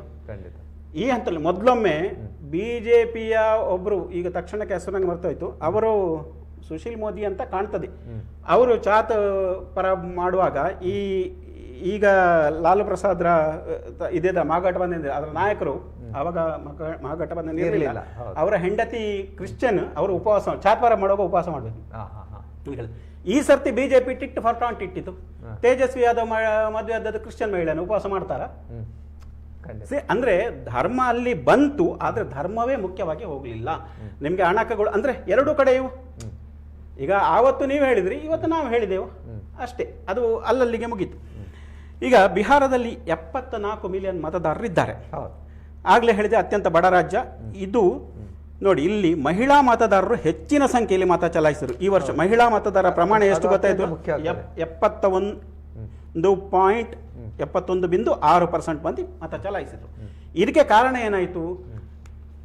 ಮೋದಿಯವರು ಚುನಾವಣೆ ಘೋಷಣೆ ಆಗುವುದಕ್ಕೆ ಮೊದಲು, ಮೋದಿಯವರಲ್ದಿದ್ರು ನಿತೀಶ್ ಕುಮಾರ್ ಎಷ್ಟು 21 ಲಕ್ಷ ಅಂತಿದೆ, ಅದು ಇನ್ನೂ ಹೆಚ್ಚು ಅಂತಿದೆ. ಕೆಲವರ ಖಾತೆಗೆ ಬರಲಿಲ್ಲ ಅಂತೆ, ಕೆಲವರ ಖಾತೆಗೆ ಬಂದಿದೆ ಅಂತೆ, ಅದು ಇನ್ನು ನೋಡ್ಬೇಕಷ್ಟೇ. ಅಷ್ಟು ಮಂದಿ ಮಹಿಳೆಯರಿಗೆ ಡಿಬಿಟಿ ಮೂಲಕ ನೇರ ಸೌಲಭ್ಯ ವರ್ಗಾವಣೆ ಅಥವಾ ನೇರ ನಗದು ವರ್ಗಾವಣೆ ಮೂಲಕ ಹಾಕಿದ್ದು. ಇಡೀ ಕೇಸ್ ಟರ್ನ್ ಔಟ್ ಆಯಿತು. ಮತ್ತು ಇನ್ನೊಂದು ಬಹಳ ಮುಖ್ಯ ಆಗ ಅವರ ಚರ್ಚೆಯಲ್ಲಿ ಬಂತು, ಬಿಹಾರ ಜಂಗಲ್ ರಾಜ್ ಆಗಿತ್ತು ಅಂತ. 2005ರಲ್ಲಿ ನಿತೀಶ್ ಕುಮಾರ್ ಅಧಿಕಾರ ತೆಕ್ಕೊಂಡಾಗ ಅದು ಅಕ್ಷರಶಃ ಜಂಗಲ್ ರಾಜ್. ಆಗ ಕಿಡ್ನಾಪ್ನ ವಿಷಯ ಬಂತು, ಅದನ್ನು ನಾನು ಹೇಳ್ತೇನೆ. ಅಭಯಾನಂದ ಅಂತ ಒಬ್ಬ ಹಿರಿಯ IPS ಅಧಿಕಾರಿ, ಅವರು ಇದ್ರ ಬಗ್ಗೆ ಬಹಳ ಡಿಟೇಲ್ಡ್ ಆಗಿ ಡಾಕ್ಯುಮೆಂಟ್ ಮಾಡಿದ್ದಾರೆ. ಅವ್ರು ಹೇಳ್ತಾರೆ ನೋಡಿ, ಅವರು ಬಿಹಾರದಲ್ಲಿ ಒಂದು ಜಿಲ್ಲೆಯ SP, ಅವರು ಮುಖ್ಯ ಜಿಲ್ಲೆಯ SP, ಅವ್ರು ಇವರನ್ನು ಭೇಟಿ ಮಾಡ್ಲಿಕ್ಕೆ ಬರ್ತಾರೆ. ಕುಶಾಲೋಪರಿ ಮಾತಾಡ್ತಾರೆ. ಆಲ್ ಇಂಡಿಯಾ ಸರ್ವಿಸಸ್, CSC ಅಂತ ಹೇಳ್ತೇವೆ, ಅಂದ್ರೆ ಸೆಂಟ್ರಲ್ ಸರ್ವಿಸ್ ಕ್ಯಾಡರ್ನವರು ಮಾತಾಡ್ತಾರೆ. ಅವರು ಹೇಳ್ತಾರೆ, ಏನು ಮಕ್ಕಳನ್ನು ನಾನು ಗನ್ಮ್ಯಾನ್ ಕೊಟ್ಟು ನಾನು ಶಾಲೆಗೆ ಕಳಿಸ್ಬೇಕು. ಹೌದು, ಅಷ್ಟು ಹದಗೆಟ್ಟಿದ ಪರಿಸ್ಥಿತಿ. ಹೌದು ಸರ್, ಮುಖ್ಯ ಜಿಲ್ಲೆ ಬದಿಯಲ್ಲಿರುವ ಜಿಲ್ಲೆ ಅಲ್ಲ ಹೇಳ್ತಾರೆ ಅವರು. ಆಗ ಅವರು ಮುಂದೆ ಅವರು ಹೇಳ್ತಾರೆ ಏನಂದ್ರೆ, ಆಗ ಅವರು ಅವರ ತನ್ಗೆ ಆದಂತ ಒಂದು ಸಂಗತಿಯನ್ನು ನೆರೆಟ್ ಮಾಡ್ತಾರೆ. ಇದೇ ಅಭಯಾನಂದ SP ಗಿಂತ ಮೇಲಿನ ಹುದ್ದೆಯಲ್ಲಿ ಇದ್ದವರು ಅವರ ಸಂಬಂಧಿಯನ್ನೇ ಕಿಡ್ನಾಪ್ ಮಾಡಿರ್ತಾರೆ, ಅವರ ಸಂಬಂಧಿಯನ್ನೇ ಕಿಡ್ನಾಪ್ ಮಾಡ್ತಾರೆ. ಇವರು ಮೇಲಧಿಕಾರಿ ಆ ಕನ್ಸರ್ನ್ ವಿಭಾಗದ ಹಿರಿಯ ಅಧಿಕಾರಿಗಳೇ ಹೇಳ್ತಾರೆ ಸ್ವಲ್ಪ ನೋಡಿ ಅಂತ. ಏನು ಪ್ರಯೋಜನ ಆಗುದಿಲ್ಲ. ಅದನ್ನು ಕೂಡ ಅಭಯಾನಂದರು ದಾಖಲಿಸಿದ್ದಾರೆ, ಅವರ ಆರ್ಟಿಕಲ್ಗಳಲ್ಲಿ ದಾಖಲಿಸಿದ್ದಾರೆ. ನಾವು ಸ್ವಲ್ಪ ಈ ಹೊತ್ತಿನಲ್ಲಿ ನಾವು ನಮ್ಮ ಮಂಗಳೂರಿನ ಸುಧೀರ್ ಕುಮಾರ್ ರೆಡ್ಡಿ ಅವರನ್ನು ನೆನಪಿಸಿಕೊಳ್ಳೋಣ. ನೋಡಿ, ಏನಿದೆ, ಕ್ಯಾಪ್ ಹಾಕಿದ್ರು, ಕಾನೂನು ಮಾತಾಡಿದ್ರು, ಆ ಮೀಡಿಯಾದವ ಇಲ್ಲ, ಈ ಮೀಡಿಯಾದವ ಇಲ್ಲ, ನಾನು ನಿಮ್ಗೆ ಏನು ವಿಷಯ ಬೇಕು ಕನ್ವೆ ಮಾಡಿದ್ದೇನೆ, ನಿನ್ನ ಅಧ್ಯಕ್ಷನು ಬೇಡ, ಕಾರ್ಯದರ್ಶಿಯು ಬೇಡ, ಯಾರು ಬೇಡ ಅಲ್ವಾ, ವಿಷಯ ಕನ್ವೆ ಆಗಿದೆ. ಮೊನ್ನೆ ಎಷ್ಟು ಸುಲಭವಾಗಿ ಹೇಳ್ತಾರೆ, BNS ಅಲ್ಲಿ ಕಾನೂನು ಹೀಗಿದೆ, ನೀವು ನಿಮ್ಗೆ ಖುಷಿ ಬಂದಾಗೆ ಮಾಡ್ತಿರಾದ್ರೆ ನೀವು ಮಾಡಿಕೊಂಡು ಹೋಗಿ, ನಮ್ಗೆ ಖುಷಿ ಬಂದಾಗೆ ನಾವು ಮಾಡ್ತೀವಿ. ಅದನ್ನೇ ನಾನು ಹೇಳ್ಬೇಕಂದ್ರೆ ಒಂದು ಸಾಲು ಬಹಳ ಅದ್ಭುತವಾದಂತ ಈ ಒಂದು ಸಾಲು ಏನು ಪರಿಣಾಮ ಬೀರಿತು ನೋಡಿ, ಅದನ್ನೇ ಅಭಯಾನಂದ್ರು ನೀವು ಮಾಡಿ, ನಾವು ಮಾಡ್ಬೇಕಾದ್ರೆ ನಾವು ಮಾಡ್ತೇವೆ, ಅದೇ ಅಭಯಾನಂದ್ರು ಆಮೇಲೆ ಮಾಡ್ತಾರೆ. ಅವರು ಪೊಲೀಸ್ ಚೀಫ್ ಒಂದು ಹೆಡ್ ಆಗಿ ಬರ್ತಾರೆ. ಆಮೇಲೆ ಅವರು ಇದಾಗ್ತದೆ, ಅದು ಏನು ಮಾಡ್ಲಿಕ್ಕೆ ಆಗುದಿಲ್ಲ, ಅವರ ಸಂಬಂಧಿಕರು ಅದರ ಬಲಿಪಶು ಆಗಿರ್ತಾರೆ. 2005ರಲ್ಲಿ ಮುಖ್ಯಮಂತ್ರಿ ಬದಲಾಗ್ತಾರೆ. ಲಾಲುವಿನ ಜಂಗಲ್ ರಾಜ್ ಹೇಗೆ ಟರ್ನ್ ಆಗ್ತದೆ ನೋಡಿ, ಇದೊಂದು ಕೇಸ್ ಸ್ಟಡಿ, ಸ್ವಲ್ಪ ಟೈಮ್ ತಗೊಳ್ಬೋದು. ಆಗ ಏನ್ ಮಾಡಿದ್ರು ಇವರು, ಎರಡು ಇದೆ ನೋಡಿ, ಒಂದು ಹಿಂಸೆಗೆ ಪ್ರತಿಹಿಂಸೆ. ಈಗ ನಕ್ಸಲ್ ಹಿಂಸೆ ನಿಗ್ರಹಿಸುವುದು ಹೇಗೆ? ಸ್ಟೇಟ್ ಹಿಂಸೆ ಅಂದ್ರೆ ರಾಜ್ಯ ಸರ್ಕಾರ ಹಿಂಸೆಗಿಳಿದು ನಕ್ಸಲ್ ನಿಗ್ರಹ ಪಡೆ ಮಾಡೋದು, ಗುಂಡಾಕು ಮುಗಿಸು. ಕರ್ನಾಟಕದಲ್ಲಿ ಮೊದಲಾದದ್ದು ಹೌದು, ಖಂಡಿತ ಅಲ್ವಾ? ಅವ್ರು ಯಾಕೆ ಆದರೂ ಅದರ ರೂಟ್ ಕಾಸ್ ಏನು ಅಂತ ಕೇಳಲಿಲ್ಲ. ಇಲ್ಲಿ ಏನು ಮಾಡಿದ್ರು ನೋಡಿ, ಶರಣಾಗತಿ. ಆಮೇಲೆ ಅವ್ರನ್ನ ಮುಖ್ಯವಾಹಿನಿಗೆ ತಂದವರಿಗೆ ಇನ್ನಷ್ಟು ಅದು ಆ ವಿಷಯ ನಾನು ಹೋಗುದಿಲ್ಲ, ಯಾಕಂದ್ರೆ ಅದು ಪ್ರತ್ಯೇಕ ಬೇರೆ ವಿಷಯ. ಅವ್ರು ಏನು ಮಾಡ್ತಾರೆ, 2000ರಲ್ಲಿ ಚೀಫ್ ಮಿನಿಸ್ಟರ್ ಕರೀತಾರೆ, ಏನು ಮಾಡಬೇಕು, ಇವರ ಉಳಿದವರೆಲ್ಲ ಫೀಡ್ ಮಾಡಿರ್ತಾರೆ, ಹಿಂಸೆಗೆ ಪ್ರತಿಹಿಂಸೆಯೇ ಪರಿಹಾರ. ಈ IPS ಆಫೀಸರ್ ಸ್ವಲ್ಪ ವಿಭಿನ್ನವಾಗಿ ಆಲೋಚನೆ ಮಾಡುವುದು. ನಾನಾಗ ಹೇಳಿದೆ ಸುಧೀರ್ಕುಮಾರ್ ರೆಡ್ಡಿ ಅವರ ಹೆಸರು ಅಂತ. ಹೊಸ ನವೀನ ಒಂದು ತಂತ್ರಗಳನ್ನು ಬಳಸಿದರು. ಅವ್ರು ಹೇಳ್ತಾರೆ, ಎಲ್ಲಿ ತಪ್ಪಿದೆ, ನ್ಯಾಯಾಂಗ ಪ್ರಕ್ರಿಯೆ ತಪ್ಪಿದೆ. ಕರೆಕ್ಟಾ? ನ್ಯಾಯಾಂಗ ಪ್ರಕ್ರಿಯೆ ತಪ್ಪಿದೆ, ಕರೆಕ್ಟಾಗಿ ಹುಡುಕಿದ್ದಾರೆ. ನಾವು ನ್ಯಾಯಮೂರ್ತಿ ಅಂತ ಹೇಳಿದ ಕೂಡ ಹೆದರಿ ಬಿಡ್ತೇವೆ ನಾವು, ನಾನು ಎಲ್ಲಿ ಒಳಗೆ ಹೋಗ್ಬೇಕಾ ಅಂತ. ವಿಷಯ ಇವತ್ತು ಅಷ್ಟಿದೆ ನೋಡಿ. ಅವರು ಮುಂದೆ ಬರೀತಾರೆ, ಅಪರಾಧಿಗಳ ವಿಚಾರಣೆ ತ್ವರಿತ ಮಾಡಲಾಯಿತು. ಪೊಲೀಸರಿಗೆ ಕ್ಲಿಯರ್ ಆಗಿ ಹೇಳಿದ್ರು, ಕ್ರಿಮಿನಲ್ಗಳೊಟ್ಟಿಗೆ ಹೋಗಬೇಡಿ, ಕೆಲಸ ಇಲ್ಲ. ಏನು ಅವರು ಮೇಲೆ ನಿಂತು ಯಾವ ಸಂದೇಶವನ್ನು ಕೆಳಗಿನ ತನಕ ಪೇದೆ ತನಕ ಕೊಡಬೇಕೋ ಖುದ್ದಾಗಿ ಕೊಟ್ಟರು. ವಿಚಾರಣೆ ತ್ವರಿತ ಆಯಿತು. ಜಂಗಲ್ ರಾಜ್ ಬದಲಾಗ್ತಿದೆ ಅಂತ ಹೇಳುವಾಗ ಒಂದು ಹಂತದಲ್ಲಿ ಏನಾಗ್ತದೆ, ಇದೆಲ್ಲ ಆಗುವಾಗ ಅಪರಾಧ ಹೆಚ್ಚಿತು. ಯಾಕೆ ಹೆಚ್ಚಿತು ಅಂತ ಅವ್ರು ಕುತ್ಕೊಂಡು ಯೋಚನೆ ಮಾಡಿದ್ರು. ಯಾರು? ಇದೇ ಅಭಯಾನಂದರು ಬರೀತಾರೆ ಅವರದನ್ನು. ಹೌದು, ಲೋವರ್ ಕೋರ್ಟ್ಗಳು ಒಳಗಕ್ಕೆ ಅಂತ ಶಿಕ್ಷೆ ಕೊಡ್ತಿದ್ವು. ಕಾಸಿದ್ದವರು ಸೀನಿಯರ್ ಕೌನ್ಸಿಲ್ ಇದ್ದಾರೆ, ಇನ್ನೊಬ್ರು ಇದ್ದಾರೆ, ಮತ್ತೊಬ್ರು ಇದ್ದಾರೆ. ಹೋತು ಹೈಕೋರ್ಟ್ಗಳು ಜಾಮೀನು ಕೊಟ್ಟಿತ್ತು. ಹೈಕೋರ್ಟ್ಗಳು ಜಾಮೀನು ಇದೆ ಅದರಲ್ಲಿ. ನಾನೀಗ ಹೇಳ್ತಾ ಇರೋ ಮಾತಲ್ಲ, ಅಭಯಾನಂದರು ಬರ್ದ ಲೇಖನದಲ್ಲಿ ಈ ಮಾಹಿತಿ ಇದೆ.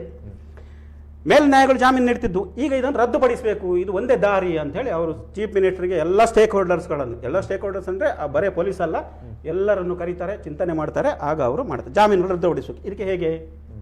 ಫಸ್ಟ್ ಆಬ್ಜೆಕ್ಷನ್ ಹೈಕೋರ್ಟಿನದ್ದು. ಅದೇ ಹೇಗೆ ನಮ್ಮ ಅದರಲ್ಲಿ ನೀವು ಅದೇ ಮಧ್ಯಪ್ರವೇಶ ಮಾಡ್ತೀರಿ, ನಮ್ಮ ಅಧಿಕಾರ ಹೇಗೆ ಮಾಡ್ತೀರಿ? ನೀವು ಅರ್ಜಿಗಳನ್ನು ಹಿಂಪಡೆಯಿರಿ ಅಂತ ಹೇಳಿತು ಕೋರ್ಟ್. ಇವ್ರು ಒಪ್ಪುದಿಲ್ಲ. ಅದಕ್ಕೆ ದಂಡ ಹಾಕ್ತೇನೆ ಅಂತಲೂ ಹೈಕೋರ್ಟ್ ಹೇಳ್ತದೆ. ನೋಡಿ, ನೀವು ನನ್ನ ಅರ್ಜಿಗಳು ದುರ್ಬಲ ಇದ್ರೆ ನೀವು ದಂಡ ಹಾಕಿ, ಇಲ್ಲ ತೆಗೆದು ಹಾಕಿ, ಸಮಸ್ಯೆ ಇಲ್ಲ ಅಂತ ಹೇಳ್ತಾರೆ ಅವರು. ಆದ್ರೆ ನಾನು ಹಿಂದೆ ತೆಗೆಯುವುದಿಲ್ಲ ಹೇಳ್ತಾರೆ. ಈ ಒಬ್ಬ IPS ಅಧಿಕಾರಿ ಇಡೀ ಸರ್ಕಾರದ ಜವಾಬ್ದಾರಿ ತಗೊಂಡು ನಾನು ಹಿಂಪಡೆಯುವುದಿಲ್ಲ ಹೇಳ್ತಾರೆ. CM ಹೇಳ್ತಾರೆ, ಏನಾದರೂ ಮಾಡಿ ಒಮ್ಮೆ ಸುಧಾರಿಸಿ ಬಿಡು ಮಾರ ಅಂತ. ಅಲ್ಲ, ನಮ್ಮಲ್ಲೂ ಸ್ಥಳೀಯ ಭಾಷೆಯಲ್ಲಿ ಹೇಳುವಾಗ ನೋಟಿಸ್ಗಳನ್ನು ಕೊಡ್ತಾರೆ. 60% ಜಾಮೀನುಗಳು ರದ್ದಾದವು. ಜಾಮೀನು ಅರ್ಜಿಗಳು 60% ರದ್ದಾಯಿತು. ಈಗ ಏನಾಯಿತು? ಕಾನೂನು ಪ್ರಕ್ರಿಯೆ ಆಯಿತು. ಕೆಲವು ಅದರಲ್ಲಿ ಮುಂದೆ ಅವರು ಬಹಳ ಇಂಪಾರ್ಟೆಂಟ್ ಆದ ಒಂದು ಪದವನ್ನು ಮೆನ್ಷನ್ ಮಾಡ್ತಾರೆ.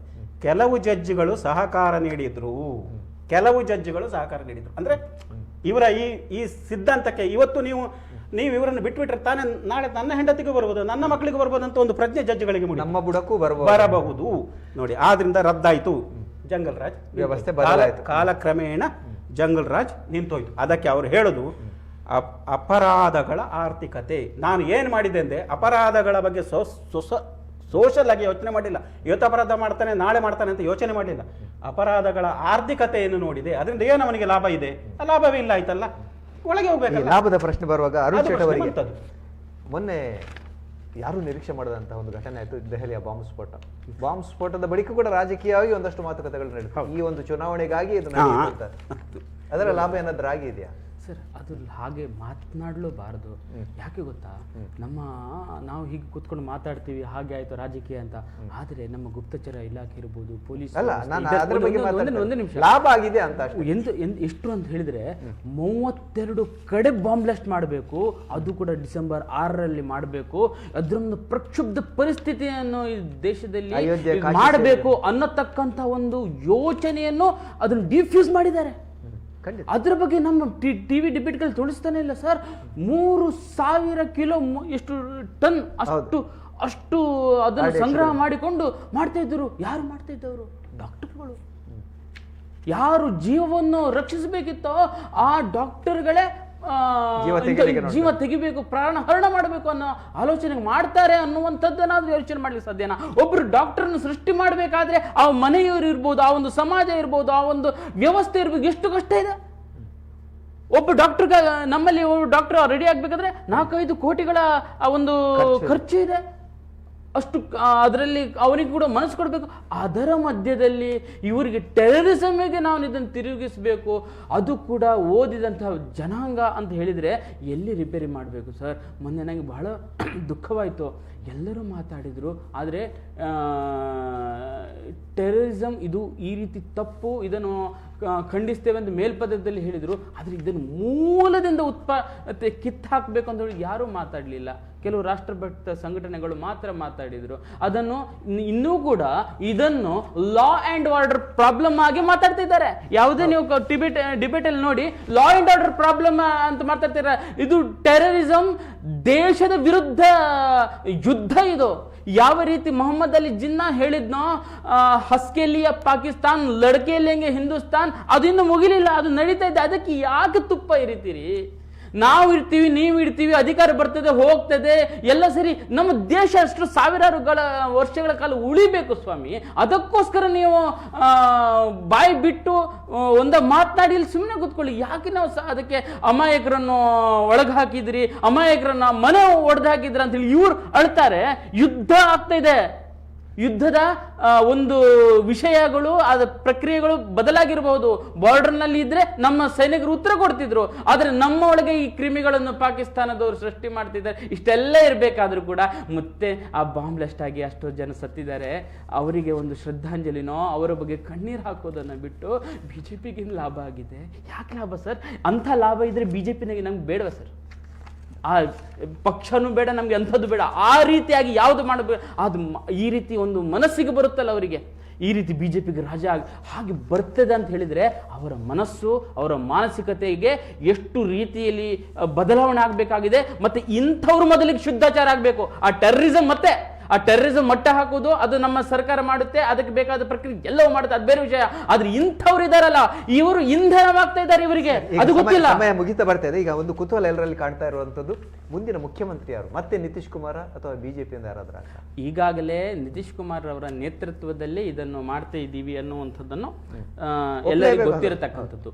ಇನ್ನು ನಮಗೆಲ್ಲ ಗೊತ್ತಿರುವಂತಂತೆ ಎಲ್ಲ ಶಾಸಕರು ಸೇರಿಕೊಂಡು ಅವರು ಯಾರು ಅಂತ ಹೇಳಿ ಆಯ್ಕೆ ಮಾಡಿಕೊಂಡು ಒಂದೆರಡು ದಿನದಲ್ಲೇ ಅದು ಗೊತ್ತಾಗಬಹುದು. ಒಂದು ಹಂತದಲ್ಲಿ ಬಿಜೆಪಿಗಿಂತ ಜೆಡಿಯು ಸ್ಥಾನ ತುಂಬಾ ಹೆಚ್ಚು ಇತ್ತು. ಬಿಜೆಪಿ ಅದು ಇವತ್ತಿನ ಅಲ್ಲ, ಜೆಡಿಯುಗೆ 43 ಸ್ಥಾನ, ಭಾರತೀಯ ಜನತಾ ಪಾರ್ಟಿಗೆ 74 ಸ್ಥಾನ ಇದ್ದಾಗ ನಾವು ಮುಲಾಜಿಲ್ಲದೆ ನೇತೃತ್ವದಲ್ಲಿ ಹೋರಾಟ ಮಾಡಿದ್ವಿ ಅಂತ ಹೇಳಿ ನಾವು ಹೊರಟವರು. ಇಲ್ಲಿ ಹಾಗೆ ನಾವು ವಚನ ಭ್ರಷ್ಟರೂ ಆಗ್ಲಿಲ್ಲ, ಏನೂ ಆಗ್ಲಿಲ್ಲ, ನಾವು ಸರಿಯಾಗಿದ್ದೇವೆ. ಅದಕ್ಕೋಸ್ಕರ ಭಾರತೀಯ ಜನತಾ ಪಾರ್ಟಿಯನ್ನು ಕಣ್ಣು ಮುಚ್ಚಿಕೊಂಡು ಯಾಕೆ ನಂಬ್ತಾರೆ ಬೇರೆ ಪಾರ್ಟಿಯವರು ಕೂಡ? ಯಾಕಂದ್ರೆ ಇದಕ್ಕೋಸ್ಕರ ನಂಬ್ತಾರೆ. ಅದು ಕೂಡ ಜನರಿಗೆ ಇದರ ಕ್ರೆಡಿಬಿಲಿಟಿ ಗೊತ್ತಿದೆ. ಭಾರತೀಯ ಜನತಾ ಪಾರ್ಟಿ ಒಂದ್ಸತಿ ಮಾತು ಕೊಡ್ತು ಅಂತ ಹೇಳಿದ್ರೆ ಹಾಗೆ ಆಗುತ್ತೆ ಅಂತ ಹೇಳಿ, ಅದಕ್ಕೋಸ್ಕರ ನರೇಂದ್ರ ಮೋದಿಜಿಯವರು ಹೇಳಿದ್ರೆ ಅದು ಹಾಗೆ ಆಗುತ್ತೆ ಅನ್ನುವಂಥ ಒಂದು ಭರವಸೆ ಇದೆ. ಆ ಭರವಸೆಯನ್ನು ಕಳ್ಕೊಳ್ಳಿಕ್ಕೆ ನಾವು ಅಂತೂ ಸುತರಾಮ್ ಸಿದ್ಧರಿಲ್ಲ, ಮತ್ತೆ ಅದೇ ರೀತಿಯಾಗಿ ಮುಂದುವರಿತಿದ್ದೇವೆ. ಸರ್, ಈಗ ತಮ್ಮಲ್ಲಿ ಒಂದು ಪ್ರಶ್ನೆ. ಸಾಮಾನ್ಯವಾಗಿ ಅಧಿಕಾರ ವಿರೋಧಿ ಒಂದು ಅಲೆ ಅಂತ ಇರ್ತದೆ. ನಿರಂತರವಾಗಿ ನಿತೀಶ್ ಕುಮಾರ್ ಅವರಲ್ಲಿ ಮುಖ್ಯಮಂತ್ರಿಗಳಾಗಿದ್ದಾರೆ. ಈ ಬಾರಿ ಒಂದು ನಿರೀಕ್ಷೆ ಇತ್ತು, ಒಂದಷ್ಟು ಬದಲಾವಣೆ ಆಗುವ ಸಾಧ್ಯತೆ ಇತ್ತು. ಅಧಿಕಾರ ವಿರೋಧಿ ಅಲೆ ಇಲ್ಲಿ ಚುನಾವಣೆಯಲ್ಲಿ, ಕ್ಷಮಿಸಿ, ಆಡಳಿತ ವಿರೋಧಿ ಚುನಾವಣೆಯಲ್ಲಿ ಪ್ರಧಾನಿ ಮೋದಿಯವರಾಗ್ಲಿ, ಗೃಹ ಸಚಿವ ಅಮಿತ್ ಶಾ ಆಗಲಿ ಪದೇ ಪದೇ ಹೇಳಿದ್ದೇನು, ನಾವು ಲಾಲು ಕಾಲದ ಅರಾಜಕತೆಯನ್ನು ನಿವಾರಿಸಿದ್ದೇವೆ ಅಂತ. ನೀವು ಯಾವುದೇ ಸವಲತ್ತು ಕೊಡಿ, ಅದು ಸೆಕೆಂಡ್ರಿ.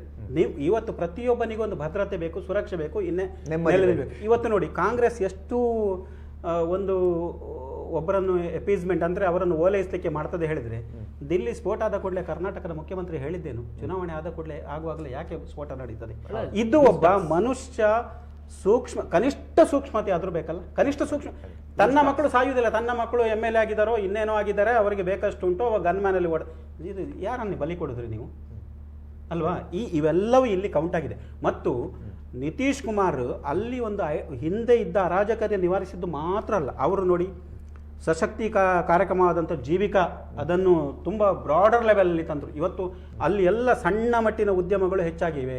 ಇವತ್ತು ಬಿಹಾರದ ಗೆಲುವಿನ ನಂತರ ಪ್ರಧಾನಿಗೆ ಹಾಕಿದ ಮಾಲೆ ಯಾವುದು, ಮಕಾನ ಮಾಲೆ, ಅದು ಬಹಳ ಟೇಸ್ಟಿ, ಬಹಳ ಪೌಷ್ಟಿಕ ಆಹಾರ ಅಂತಿದೆಯಲ್ಲ ಇದೆ. ಮತ್ತೆ ಅಲ್ಲಿ SHGಗಳನ್ನು ಗಟ್ಟಿ ಮಾಡಿದ್ರು. ಆಗ ಅವರು ಅದನ್ನು ಉಲ್ಲೇಖ ಮಾಡಿದ್ರು, ಕಡಿಮೆ ಬಡ್ಡಿಯಲ್ಲಿ ಸಾಲ ಕೊಡ್ತೇವೆ ಅಂತ ಹೇಳುವಂಥದ್ದು. ಮತ್ತೆ ಈ ಜೀವಿಕಾ ಯೋಜನೆ ಆರಂಭ ಮಾಡುವಾಗ ಅದೇನು ಬರೇ ದೇಶದ ಯೋಜನೆ ಆಗಿಲ್ಲ, ಅದಕ್ಕೆ ವಿಶ್ವ ಬ್ಯಾಂಕ್ನ ನೆರವು ಇತ್ತು. ವಿಶ್ವಬ್ಯಾಂಕ್ನ ನೆರವು.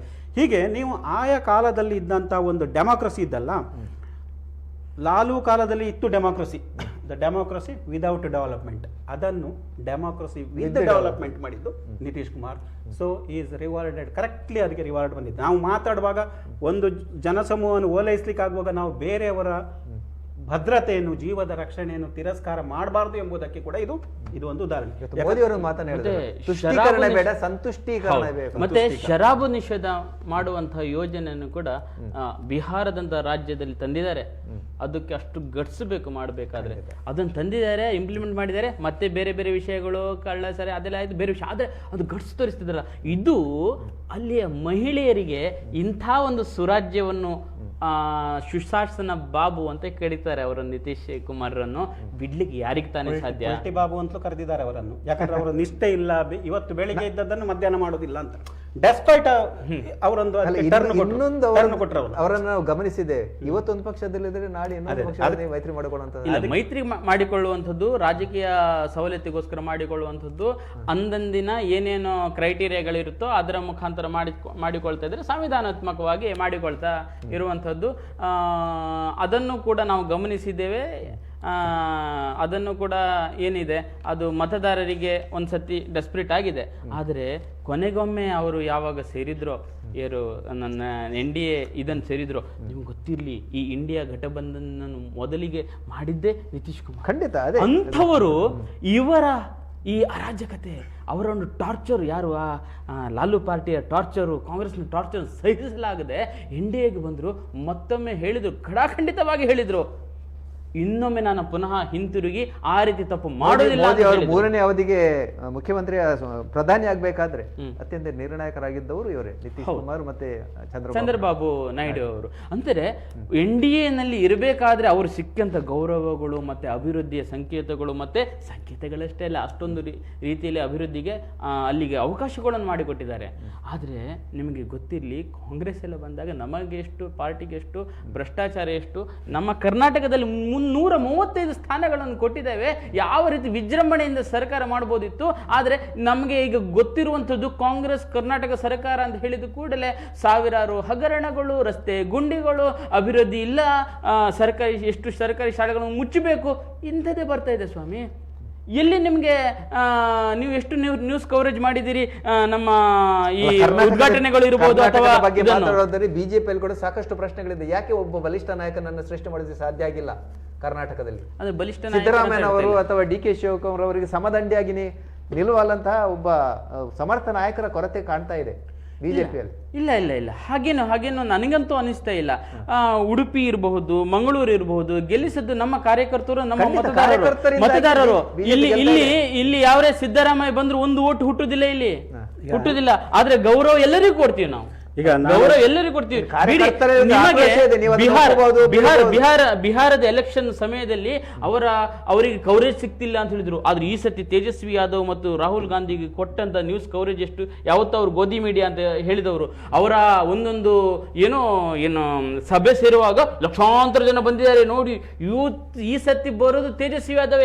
ಎಷ್ಟರವರೆಗೆ ಅಂತ ಹೇಳಿದ್ರೆ ನಿತೀಶ್ ಕುಮಾರ್ಗಿಂತಲೂ ಅತ್ಯಂತ ಪ್ರಿಯವಾಗಿರತಕ್ಕಂಥ ಮುಖ್ಯಮಂತ್ರಿ ನೋಡ್ಲಿಕ್ಕೆ ನಾವು ತೇಜಸ್ವಿ ಯಾದವ್ ಅವರನ್ನು ನೋಡ್ತೀವಿ ಅಂತ ಹೇಳಿದವರು. ತೇಜಸ್ವಿ ಯಾದವ್ ಅವರು ವಿನ್ ಆಗ್ಬೇಕಾದ್ರೆ, ತನ್ನ ಕ್ಷೇತ್ರದಲ್ಲಿ ವಿನ್ ಆಗ್ಬೇಕಾದ್ರೆ ಅಬ್ಬಬ್ಬಾ ಅಂತ ಅನಿಸ್ತು. ಅಷ್ಟು ಮಾಡಿ ಹಾಕಿದ್ದಾರೆ. ಕಾರ್ಯಕರ್ತರಲ್ಲಿ ನೋವಿದೆ, ನೀವು ಅದನ್ನು ಒಪ್ಪಬಹುದು ಬಿಡಬಹುದು. ಯಾರು ದೊಡ್ಡ ಮಟ್ಟದಲ್ಲಿ ಹೋರಾಟ ಮಾಡ್ತಾರೆ ಅವರನ್ನ ಮೂಲೆ ಇಷ್ಟು ದೊಡ್ಡ ಮಟ್ಟದಲ್ಲಿ ಇರಬೇಕಾದ್ರೆ, ಇಷ್ಟು ದೊಡ್ಡ ಮಟ್ಟದಲ್ಲಿ ಇರಬೇಕು ಅಂತ ಆದ್ರೆ, ಒಂದು ಮಾಸ್ ಬಹಳ ವಿಶ್ವದ ಅತ್ಯಂತ ದೊಡ್ಡ ಪಾರ್ಟಿ ಸರ್ ನಮ್ದು. ಹಾಗೆ ಇರಬೇಕಾದ್ರೆ ಒಂದಷ್ಟು ನೋವುಗಳು ಅಥವಾ ನಲಿವುಗಳು ಎಲ್ಲವೂ ಇರ್ತವೆ. ಆದರೆ ಪಕ್ಷ ಮತ್ತು ಪಕ್ಷ ಸಿದ್ಧಾಂತ ಅಂತ ಬಂದಾಗ ಪಕ್ಷವೇ ಮೊದಲು, ವ್ಯಕ್ತಿ ಆಮೇಲೆ, ಪಕ್ಷಕ್ಕಿಂತ ದೇಶ ಮೊದಲು ಅನ್ನುವ ರೀತಿಯಲ್ಲಿ ನಾವು ಬಿಹಾರದ ಬಗ್ಗೆ ಚರ್ಚೆ ಮಾಡ್ತಿದ್ದೇವೆ. ಬಿಹಾರದಲ್ಲಿ ನೀವು ಚುನಾವಣೆ ಗೆದ್ದಾಗ ಮಂಗಳೂರಲ್ಲಿ ವಿಜಯೋತ್ಸವ ಆಗ್ತದೆ, ದಕ್ಷಿಣ ಭಾರತದಲ್ಲಿ ಬೇರೆ ಬೇರೆ ಕಡೆ ಬಿಜೆಪಿ ಜಯಿಸು. ನನ್ನದೊಂದು ಒಬ್ಬ ಸಾಮಾನ್ಯ ನಾಗರಿಕನಾಗಿ ನನ್ನದೊಂದು ಪ್ರಶ್ನೆ ಇದೆ. 2 ದಿವಸ ಆಯ್ತಾ ಏನು, 1 ರೂಪಾಯಿ ಹೆಚ್ಚಿಸಿ ಪೆಟ್ರೋಲಿಗೆ ಸೆಸ್ ಹಾಕಿ 103 ರೂಪಾಯಿ ಆಗಿದೆ ಈಗ ರಾಜ್ಯ ಸರ್ಕಾರ. ಯಾಕೆ ಭಾರತೀಯ ಜನತಾ ಪಕ್ಷ ಜನರ ಪರವಾಗಿ ಒಂದು ಹೋರಾಟ ಸಂಘಟಿಸಲಿಲ್ಲ? ಎಲ್ಲರೂ ಹೇಳ್ತಿದ್ದಾರೆ ಇವತ್ತು, ತಾವು ಹೇಳಿದ ಮಾತನ್ನು ಬೆಂಬಲಿಸುವುದಲ್ಲ. ನಾನಿಲ್ಲಿ ಪಕ್ಷ ಬಿಟ್ಟು ನಾನು ಒಬ್ಬ ಸಾಮಾನ್ಯ ನಾಗರಿಕನಾಗಿ ಹೇಳುವ ಮಾತಿದ್ದು, ಯಾಕೆ ಇವರು ಈಗ ಅಡ್ಜಸ್ಟ್ಮೆಂಟ್ ರಾಜಕೀಯದಲ್ಲಿದ್ದಾರೆ? ಎಲ್ಲರೂ ಹೇಳ್ತಾರೆ, ಇಡೀ ರಾಜ್ಯದಲ್ಲಿ ಬಿಜೆಪಿ ಬಗ್ಗೆ ಮಾತಾಡ್ತಾ ಉಂಟು ಅಡ್ಜಸ್ಟ್ಮೆಂಟ್ ರಾಜಕೀಯ. 40% ಬಂದಾಗ ಅದನ್ನು ಕಾಂಗ್ರೆಸ್ ಯಾವ ರೀತಿ ಜಾಡಿಸಿಬಿಟ್ಟಿದ್ದು ಬಿಜೆಪಿ ಸರ್ಕಾರವನ್ನು. ಇವತ್ತು ಗುತ್ತಿಗೆದಾರರ ಸಂಘ 60% ಕಮಿಷನ್ ಆರೋಪ ಮಾಡಿದೆ. ಯಾಕೆ ಭಾರತೀಯ ಬಿಜೆಪಿ ಒಟ್ಟಾಗ್ತಾ ಇಲ್ಲ? ಅಲ್ಲಿ ಆ ಇಲ್ಲ, ನಾಯಕ ಆಗ್ತಾ ಇಲ್ಲ ಇದೆ, ಖಂಡಿತವಾಗಿ ಆಗ್ತಾ ಇದೆ. ನೀವು ಯಾಕೆ ಅಂತ ಯತ್ನಾಳ್ ಹೇಳಿದ್ರೆ- ಮಾತಾಡ್ರಿ, ಯತ್ನಾಳ್ರನ್ನ ಹೊರಗೆ ಹಾಕ್ತೀರಿ. ಅದೇ ಯಾರು ಮಾತಾಡ್ತಾರೆ ಅವರನ್ನು ಪಾರ್ಟಿ ಲೈನ್ ಇಲ್ಲ ಇಲ್ಲ ಇಲ್ಲ ಮಾಡ್ತಾ ಇದೆ ಹಂಗಿಲ್ಲ. ಕರ್ನಾಟಕ ಈಗ ಯತ್ನಾಳ್ರನ್ನ ಮಾತನಾಡಿದ್ರೆ ಹೊರಗೆ ಹಾಕಿದ ಆ ಶಿಸ್ತು ಕ್ರಮ ತೆಗೆದುಕೊಂಡದ್ದು ಕೊಡ್ಲೇಬೇಕು.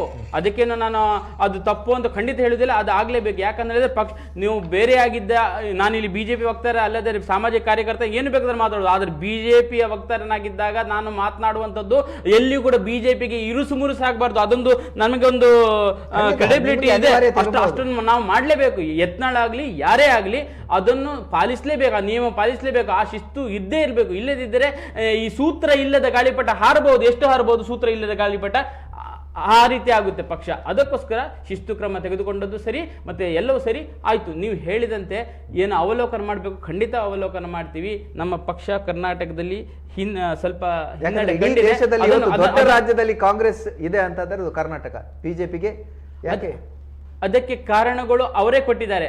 ನೀವು ಯಾಕೆ 10,000 ಹಾಕಿದ್ರಿ, ನಾವು ಕೂಡ ಹೇಳ್ಬೋದು ಫ್ರೀ ಫ್ರೀ ಫ್ರೀ ಮಾಡಿದ್ರು, ಜನರಿಗೆ ಕೂಡ ಇಷ್ಟ ಆಯ್ತು ಹಾಕಿದ್ರು ಅಂತ ಹೇಳಿ. ಆದ್ರೆ ಇದನ್ನೀಗ ನಮ್ಮ ಬದ್ಧತೆ ಏನು, ಅದನ್ನು ಸರಿಯಾಗಿ ಕೊಡಿ ಸ್ವಾಮಿ ಅಂತ, ಅಭಿವೃದ್ಧಿ ಮಾಡಿ ಸ್ವಾಮಿ ಅಂತ. ನಾವು ಈ ಸರ್ತಿ ಮಾಡಿದಂತಹ ಪ್ರತಿಭಟನೆಗಳು ನನಗನ್ಸುತ್ತೆ ಈ 1-2 ವರ್ಷಗಳಲ್ಲಿ ಏನು ಪ್ರತಿ ದಿನವೂ ಪ್ರತಿಭಟನೆಯ, ನಾನೊಬ್ಬ ಕಾರ್ಯಕರ್ತನಿಗೆ ಯಾವತ್ತು ನೋಡಿದ್ದು ಪ್ರತಿಭಟನೆ, ಘೋಷಣೆ, ಅಲ್ಲಿಂದ ಅವರು ನಮ್ಮ ಕಚೇರಿಗೆ ಮುತ್ತಿಗೆ ಹಾಕೋದಂತೆ, ಇದೇ ಇದರಲ್ಲಿ ನಮಗೆ ಸುಸ್ತಾಗತ್ತೆ. ಅದೆಷ್ಟು ಸತಿ ನಾನು ಈ ಪ್ರತಿಭಟನೆಗೆ ಅರೆಸ್ಟ್ ಆಗಿದ್ದನ್ನು ದೇವರಿಗೂ ಗೊತ್ತು. ಅಷ್ಟು ಸತಿ ಪ್ರತಿಭಟನೆ ಆಗಿದೆ. ಆದ್ರೆ ಕೆಲವರಿಗೆ ಇದು ಗೊತ್ತಾಗ್ತಾ ಇಲ್ಲ ಅಂತ ಹೇಳಿದ್ರೆ ಸರಿ, ಇನ್ನು ಗೊತ್ತಾಗುವಂತೆ ನಾವು ಮಾಡಬೇಕು. ಪ್ರತಿಭಟನೆ ಯಶಸ್ಸು ಇರುವುದು ತಾರ್ಕಿಕ ಅಂತ್ಯವನ್ನು ತಂದಾಗ ಮಾತ್ರ. ಅದಾಗಿದೆಯಾ ಅನ್ನೋಂಥ ಪ್ರಶ್ನೆ ಇದೆ. ಈಗ ಕಾರ್ಯಕ್ರಮ ಮುಗಿಸುವಂತ ಸಮಯ ಇದೆ ಸರ್. ಈ ಒಂದು ಚುನಾವಣೆಯ ಫಲಿತಾಂಶ ರಾಷ್ಟ್ರ ರಾಜಕಾರಣದಲ್ಲಿ ಯಾವ? ಇದು ರಾಷ್ಟ್ರ ರಾಜಕಾರಣಕ್ಕಿಂತ ಹೆಚ್ಚು ಮುಂದೆ ಒಂದು ರಾಷ್ಟ್ರ ರಾಜಕಾರಣದಲ್ಲಿ ಮೋದಿಗೆ ಒಂದು ಪರ್ಯಾಯ ಇಲ್ಲ ಅಂತಾಯ್ತು. ಮೋದಿ ಅಮಿತ್ ಶಾ ಜೋಡಿ ಮೋಡಿ ಮಾಡಿತು ಅಂತ ಪುನಃ ಬರೆಯುವಂಥ ಪರಿಸ್ಥಿತಿ ಎಲ್ಲ ಮೀಡಿಯಾಗಳಿಗೆ ಬಂತು. ಮುಖ್ಯವಾಗಿ ನಿತೀಶ್ರ ಏನು ಜನ ಕಲ್ಯಾಣ ಯೋಜನೆಗಳಿಗೆಗಳು ಕೂಡ ಅದರಲ್ಲಿ ಬಹಳ ದೊಡ್ಡ ಪಾತ್ರ ವಹಿಸಿದಾವೆ. ಯಾಕಂದ್ರೆ ಅವರು ಐಡೆಂಟಿಟಿ ಪಾಲಿಟಿಕ್ಸ್ ಅನ್ನು ಡೆವಲಪ್ಮೆಂಟ್ ಪಾಲಿಟಿಕ್ಸ್ ಜೊತೆ ಸೇರಿಸಿದ್ರು. ಮುಖ್ಯವಾಗಿ ನೋಡಿ ಜನರಿಗೆ ಸುರಕ್ಷೆ ಕೊಟ್ಟರು. ಬಹಳ ಇವತ್ತು ಜನರಿಗೆ ಏನಾಗಿದೆ ಅಂದರೆ ನಾನು ಮನೆಯಿಂದ ಹೊರಗೆ ಹೋದ್ರೆ ನಾನು ವಾಪಸ್ ಮನೆಗೆ ಬರ್ತೇನೆ ಅಂತ ಹೇಳೋ ಒಂದು ಧೈರ್ಯ ಬೇಕು. ನೀವು ಬಾಂಬ್ ಸ್ಫೋಟ ಇಂಥದ್ದೆಲ್ಲ ಆಗ್ತಾ ಹೋದ್ರೆ ಏನು ಕತೆ? ಆದ್ರಿಂದ ಸುರಕ್ಷೆ ಗ್ಯಾರಂಟಿ ಆಯಿತು, ಮಹಿಳೆಯರ ಸಬಲೀಕರಣ ಆಯಿತು. ಯಾವುದೇ ರಾಜ್ಯದಲ್ಲಿ ನೀವು ಇವತ್ತು ಹೇಳಿ ಮಹಿಳೆಯರನ್ನು ಸಬಲೀಕರಣ ಮಾಡಿದ ರಾಜ್ಯ ಅಥವಾ ಆ ಪಕ್ಷ ಹೆಚ್ಚು ಕಮ್ಮಿ ಇವತ್ತು ಅಧಿಕಾರ ಹಿಡಿತದೆ. ಯಾಕೆ ಹೇಳಿದರೆ ಇವತ್ತು ಜನಸಂಖ್ಯೆ ಸರಿಸುಮಾರು 50% ಇದೆ. ಆದ್ರಿಂದ ಅವರು ಡಿಸಿಸಿವ್, ಅವರು ಹೆಚ್ಚು ಸಂಖ್ಯೆಯಲ್ಲಿ ನೀವು ಬಂದರೆ ಸುಮಾರು 60% ನೀವು ಬಿಹಾರ ನೋಡಿದರೆ 60% ಗ್ರಾಮೀಣ ಮಹಿಳೆಯರೇ. ಅವರು ಎಲ್ಲರೂ ಈ ಸರ್ತಿ ಒಂದು ತೀರ್ಮಾನ ಮಾಡಿ ಮತಗಟ್ಟೆಗೆ ಬಂದಿದ್ದಾರೆ. ಮತ್ತು ತಾವಾಗ ಹಿಂದೆ ಹೇಳಿದ್ರಿ ಮತಗಟ್ಟೆಗಳನ್ನು ಮತವಶೀಕರಣ, ಮತಗಟ್ಟೆ ಅಪಹರಣ ಅದಿದೆಲ್ಲ ಯಾವ್ದು ಮಾಡ್ಲಿಕ್ಕೆ ಆಗಲಿಲ್ಲ. ಇಡೀ ಚುನಾವಣೆಯನ್ನು ನೋಡಿ ಒಂದೇ ಒಂದು ಅಪರಾಧ ಕೃತ್ಯ ಇಲ್ಲದೆ ನಡೆದಿದೆ. ಇದನ್ನು ಮಾಡೆಲ್ ಇಲೆಕ್ಷನ್ ಅಂತೇಳಿ ಚುನಾವಣೆ ಆಯೋಗ ಬಹಳ ಏನು ಒಂದು ಮಾದರಿ ಚುನಾವಣೆ ಅಂತ ಚುನಾವಣಾ ಆಯೋಗ ಹೇಳಿದೆ. ಬಿಹಾರದಲ್ಲಿ ಅದು ನಡೆದಿದೆ. ಆದ್ರಿಂದ ಎಲ್ಲ ಕೂಡ ಒಂದು ಅಂಶದಿಂದ ಈ ಗೆಲುವನ್ನು ನಾವು ಹೀಗೆ ಅಂತ ಹೇಳಲಿಕ್ಕೆ ಆಗುದಿಲ್ಲ. ಅದರಲ್ಲಿ ಮೋದಿಯದ್ದೇ ಚರಿಷ್ಮಾ, ಅಮಿತ್ ಶಾರದೇ ಇಲ್ಲ. ಒಟ್ಟು ಒಂದು ಒಟ್ಟಾಭಿಪ್ರಾಯ, ಈ ಸರ್ಕಾರ ಮುಂದುವರೆದ್ರೆ ನಮಗೆ ಸುರಕ್ಷೆ ಇದೆ, ನಮಗೆ ಒಳ್ಳೇದಾಗ್ತದೆ. ಎಂಪವರ್ಮೆಂಟ್, ನೀವೀಗ 1,000 10,000 ಕೊಡೋದು ಪ್ರಶ್ನೆ ಅಲ್ಲ. ಎಂಪವರ್ಮೆಂಟ್, ಸಬಲೀಕರಣ ಬೇಕು. ಆ ಸಬಲೀಕರಣ ಕಂಟಿನ್ಯೂಸ್ ಆಗಿರ್ಬೇಕು. ನೀವೊಂದು ಉದ್ಯಮಕ್ಕೆ ಕೊಟ್ಟರೆ ನೀವು ನಡೀತದೆ. ಆದ್ರಿಂದ ಈ ಯೋಜನೆಗಳು ಸಾಮೂಹಿಕವಾಗಿ ತಲುಪಿದ್ವು. ಹಾಗಾಗಿ ಅಲ್ಲಿ ಒಂದು ಸಾಮೂಹಿಕ ನಾಯಕತ್ವ ಬಂತು. ಈ ಸಾಮೂಹಿಕ ನಾಯಕತ್ವ ಗೆದ್ದಿತ್ತು. ಇನ್ ದ ಫಸ್ಟ್ ಟೈಮ್ ಬಿಹಾರದಲ್ಲಿ ರೆಕಾರ್ಡ್ ಏನು ಅಂತ ಆಗಿದ್ದು ಅಂತ ಹೇಳಿದ್ರೆ, ಫಸ್ಟ್ ಟೈಮ್ ಗುಂಡಿನ ಸದ್ದಿಲ್ಲದೆ ಒಂದೇ ಒಂದು ಬೂತ್ಗಳಲ್ಲಿ ಮರು ಮತದಾನ ಆಗದೆ ಅತ್ಯಂತ ಸುಂದರವಾಗಿ ನಡೆದಂತಹ ಈ ಒಂದು ಚುನಾವಣೆ. ಯಾವತ್ತು ನೋಡಿದ್ರು ಪಶ್ಚಿಮ ಬಂಗಾಳದಲ್ಲಿ ಅಂದು ರಕ್ತದ ಕೋಡಿ ಹರಿಯುತ್ತೆ. ಈಗ ಅದನ್ನು ಕೂಡ ಕಂಟ್ರೋಲ್ ಮಾಡ್ಬೋದು ಮುಂದಿನ ದಿನದಲ್ಲಿ. ಮತ್ತೆ ಬಿಹಾರದಲ್ಲಿ ಇದಕ್ಕೋಸ್ಕರನೇ ಚುನಾವಣೆಗೆ ಮತ ಹಾಕಬೇಕಾದ್ರೆ ಹೆದರಿಕೆಯಿಂದ ಹೋಗ್ತಿದ್ರು. ಆದರೆ ಈ ಸತಿ ಅದೊಂದು ಆಗಲಿಲ್ಲ. ಬಹಳ ಸುಂದರವಾಗಿರತಕ್ಕ ಚುನಾವಣೆ ನಡೀತು. ಅದೆಲ್ಲದಕ್ಕೂ ಮತ್ತೊಮ್ಮೆ ನಾವೇನು ಪಕ್ಷ ಏನಲ್ಲ, ನಾವೇನು ಕೆಲಸ ಮಾಡ್ತೀವಿ, ಆದರೆ ಆ ಮತದಾರ ಇದ್ದಾನಲ್ಲ ಇಷ್ಟೊಂದು ರೀತಿಯಲ್ಲಿ ನಮಗೆ ಖುಷಿ ಕೊಟ್ಟಿದ್ದಾನೆ, ಅದರೊಟ್ಟಿಗೆ ಮತದಾರ ಕೂಡ ಖುಷಿಯಾಗಿದ್ದಾನೆ ಅಂತ ತಿಳಿಸ್ಲಿಕ್ಕೆ ನಾನು ಬಯಸ್ತೇನೆ. ಸರಿ, ಕಾರ್ಯಕ್ರಮವನ್ನು ಮುಗಿಸುವಂತಹ ಸಮಯ ಬಂದಿದೆ. ಬಿಹಾರ ಚುನಾವಣೆಯ ಫಲಿತಾಂಶ ಬಂದಿದೆ. ನಿರೀಕ್ಷೆಗೂ ಮೀರಿದಂತಹ ಒಂದು ಯಶಸ್ಸನ್ನು ಸಾಧಿಸಿದೆ NDA ಮೈತ್ರಿಕೂಟ. ಈಗಾಗಲೇ ಜಯರಾಮ್ ಸರ್ ಅವರು ಹೇಳಿದ ಹಾಗೆ ನರೇಂದ್ರ ಮೋದಿಯವರ ಏನು ಚರಿಷ್ಮಾ ಅದು ಕಡಿಮೆ ಆಗಿಲ್ಲ ಅನ್ನುವಂತಹ ಮಾತನ್ನ ಪುಷ್ಟೀಕರಣ ಮಾಡುವಂತೆ ಈ ಒಂದು ಫಲಿತಾಂಶ ಇದೆ. ಬೇರೆ ಬೇರೆ ಕಾರಣಗಳಿಂದ ಈ ಒಂದು ಚುನಾವಣೆಯನ್ನು ಗೆದ್ದುಕೊಂಡಿದೆ. ಅದೇನಿರಲಿ, ಮುಂದೆ ಉತ್ತಮ ಆಡಳಿತ ಮೂಡಿ ಬರಲಿ ಅನ್ನುವಂಥ ಆಶಯದೊಂದಿಗೆ ಈ ಕಾರ್ಯಕ್ರಮದಲ್ಲಿ ಭಾಗವಹಿಸಿರುವಂತಹ ಬಿಜೆಪಿಯ ಜಿಲ್ಲಾ ವಕ್ತಾರರಾಗಿರುವಂತಹ ಅರುಣ್ ಶೇಟ್ ಅವರಿಗೆ ಮತ್ತು ಹಿರಿಯ ಪತ್ರಕರ್ತರಾಗಿರುವಂತಹ ರಾಜಕೀಯ ವಿಶ್ಲೇಷಕರು ಆಗಿರುವಂತಹ ಜಯರಾಮ್ ಅವರಿಗೆ ನಿಮ್ಮೆಲ್ಲರ ಪರವಾಗಿ ಅನಂತ ಕೃತಜ್ಞತೆಗಳನ್ನು ಸಮರ್ಪಿಸುತ್ತಾ ಎಲ್ರಿಗೂ ನಮಸ್ಕಾರ. ಈ ಕಾರ್ಯಕ್ರಮದ ಪ್ರಾಯೋಜಕರು ತೇಜಸ್ವಿನಿ ಆಸ್ಪತ್ರೆ ಮತ್ತು ಶಿಕ್ಷಣ ಸಂಸ್ಥೆಗಳು, ಮಲ್ಲಿಕಟ್ಟೆ, ಮಂಗಳೂರು. ಸಹ ಪ್ರಾಯೋಜಕರು ಸಂತೋಷ್ ರೈಸ್ ಮಿಲ್ಸ್ ರವರ 2 ಸ್ಟಾರ್ ಮತ್ತು Santosh boiled rice. Sadguru Ayurveda gram flour soap. Nippon paint atom 2-in-1. ಮನೆಯ ಹೊರಗೆ ಒಳಗೆ ಒಂದೇ ಪೇಂಟು, ಕಡಿಮೆ ಬಜೆಟ್ ಅಲ್ಲಿ. ನಿಮ್ಮ ಸಕ್ಸಸ್ ನ ಹೊಸ address Rohan city, Vijay, Mangaluru. Dairy ಡೇಯ ಹೊಸ ಜಾಮೂನ್ ಮಸಾಲಾ ಮತ್ತೆ ಗೋವಾ ಚಿಲ್ಲಿ ಸಾರ್ಬೆ, ಸಖತ್ ಮಸಾಲಾ ಟ್ವಿಸ್ಟ್ ಇದು. Invest in workspaces managed by Vertex. Invest smart. Invest in Mangaluru. Shashi detergent soap ಮತ್ತು ವಾಷಿಂಗ್ ಪೌಡರ್. ಶಶಿ ಇದ್ದಲ್ಲಿ ಕೊಳೆಯ ಮತ್ತೆಲ್ಲಿ. ಲಲಿತಾನಲ್ಲಿ ಆಭರಣ ತಗೊಳ್ಳಿ, ಅಧಿಕ ಹಣ ಉಳಿತಾಯ ಮಾಡಿ. ನಿರಂತರ ಗೋಲ್ಡ್ ಡಿವೈನ್ ಪೂಜಾ ಆಯಿಲ್. ಬೆಳಕಿನ ಸಂತೋಷ ಸದಾ ಇರಲಿ.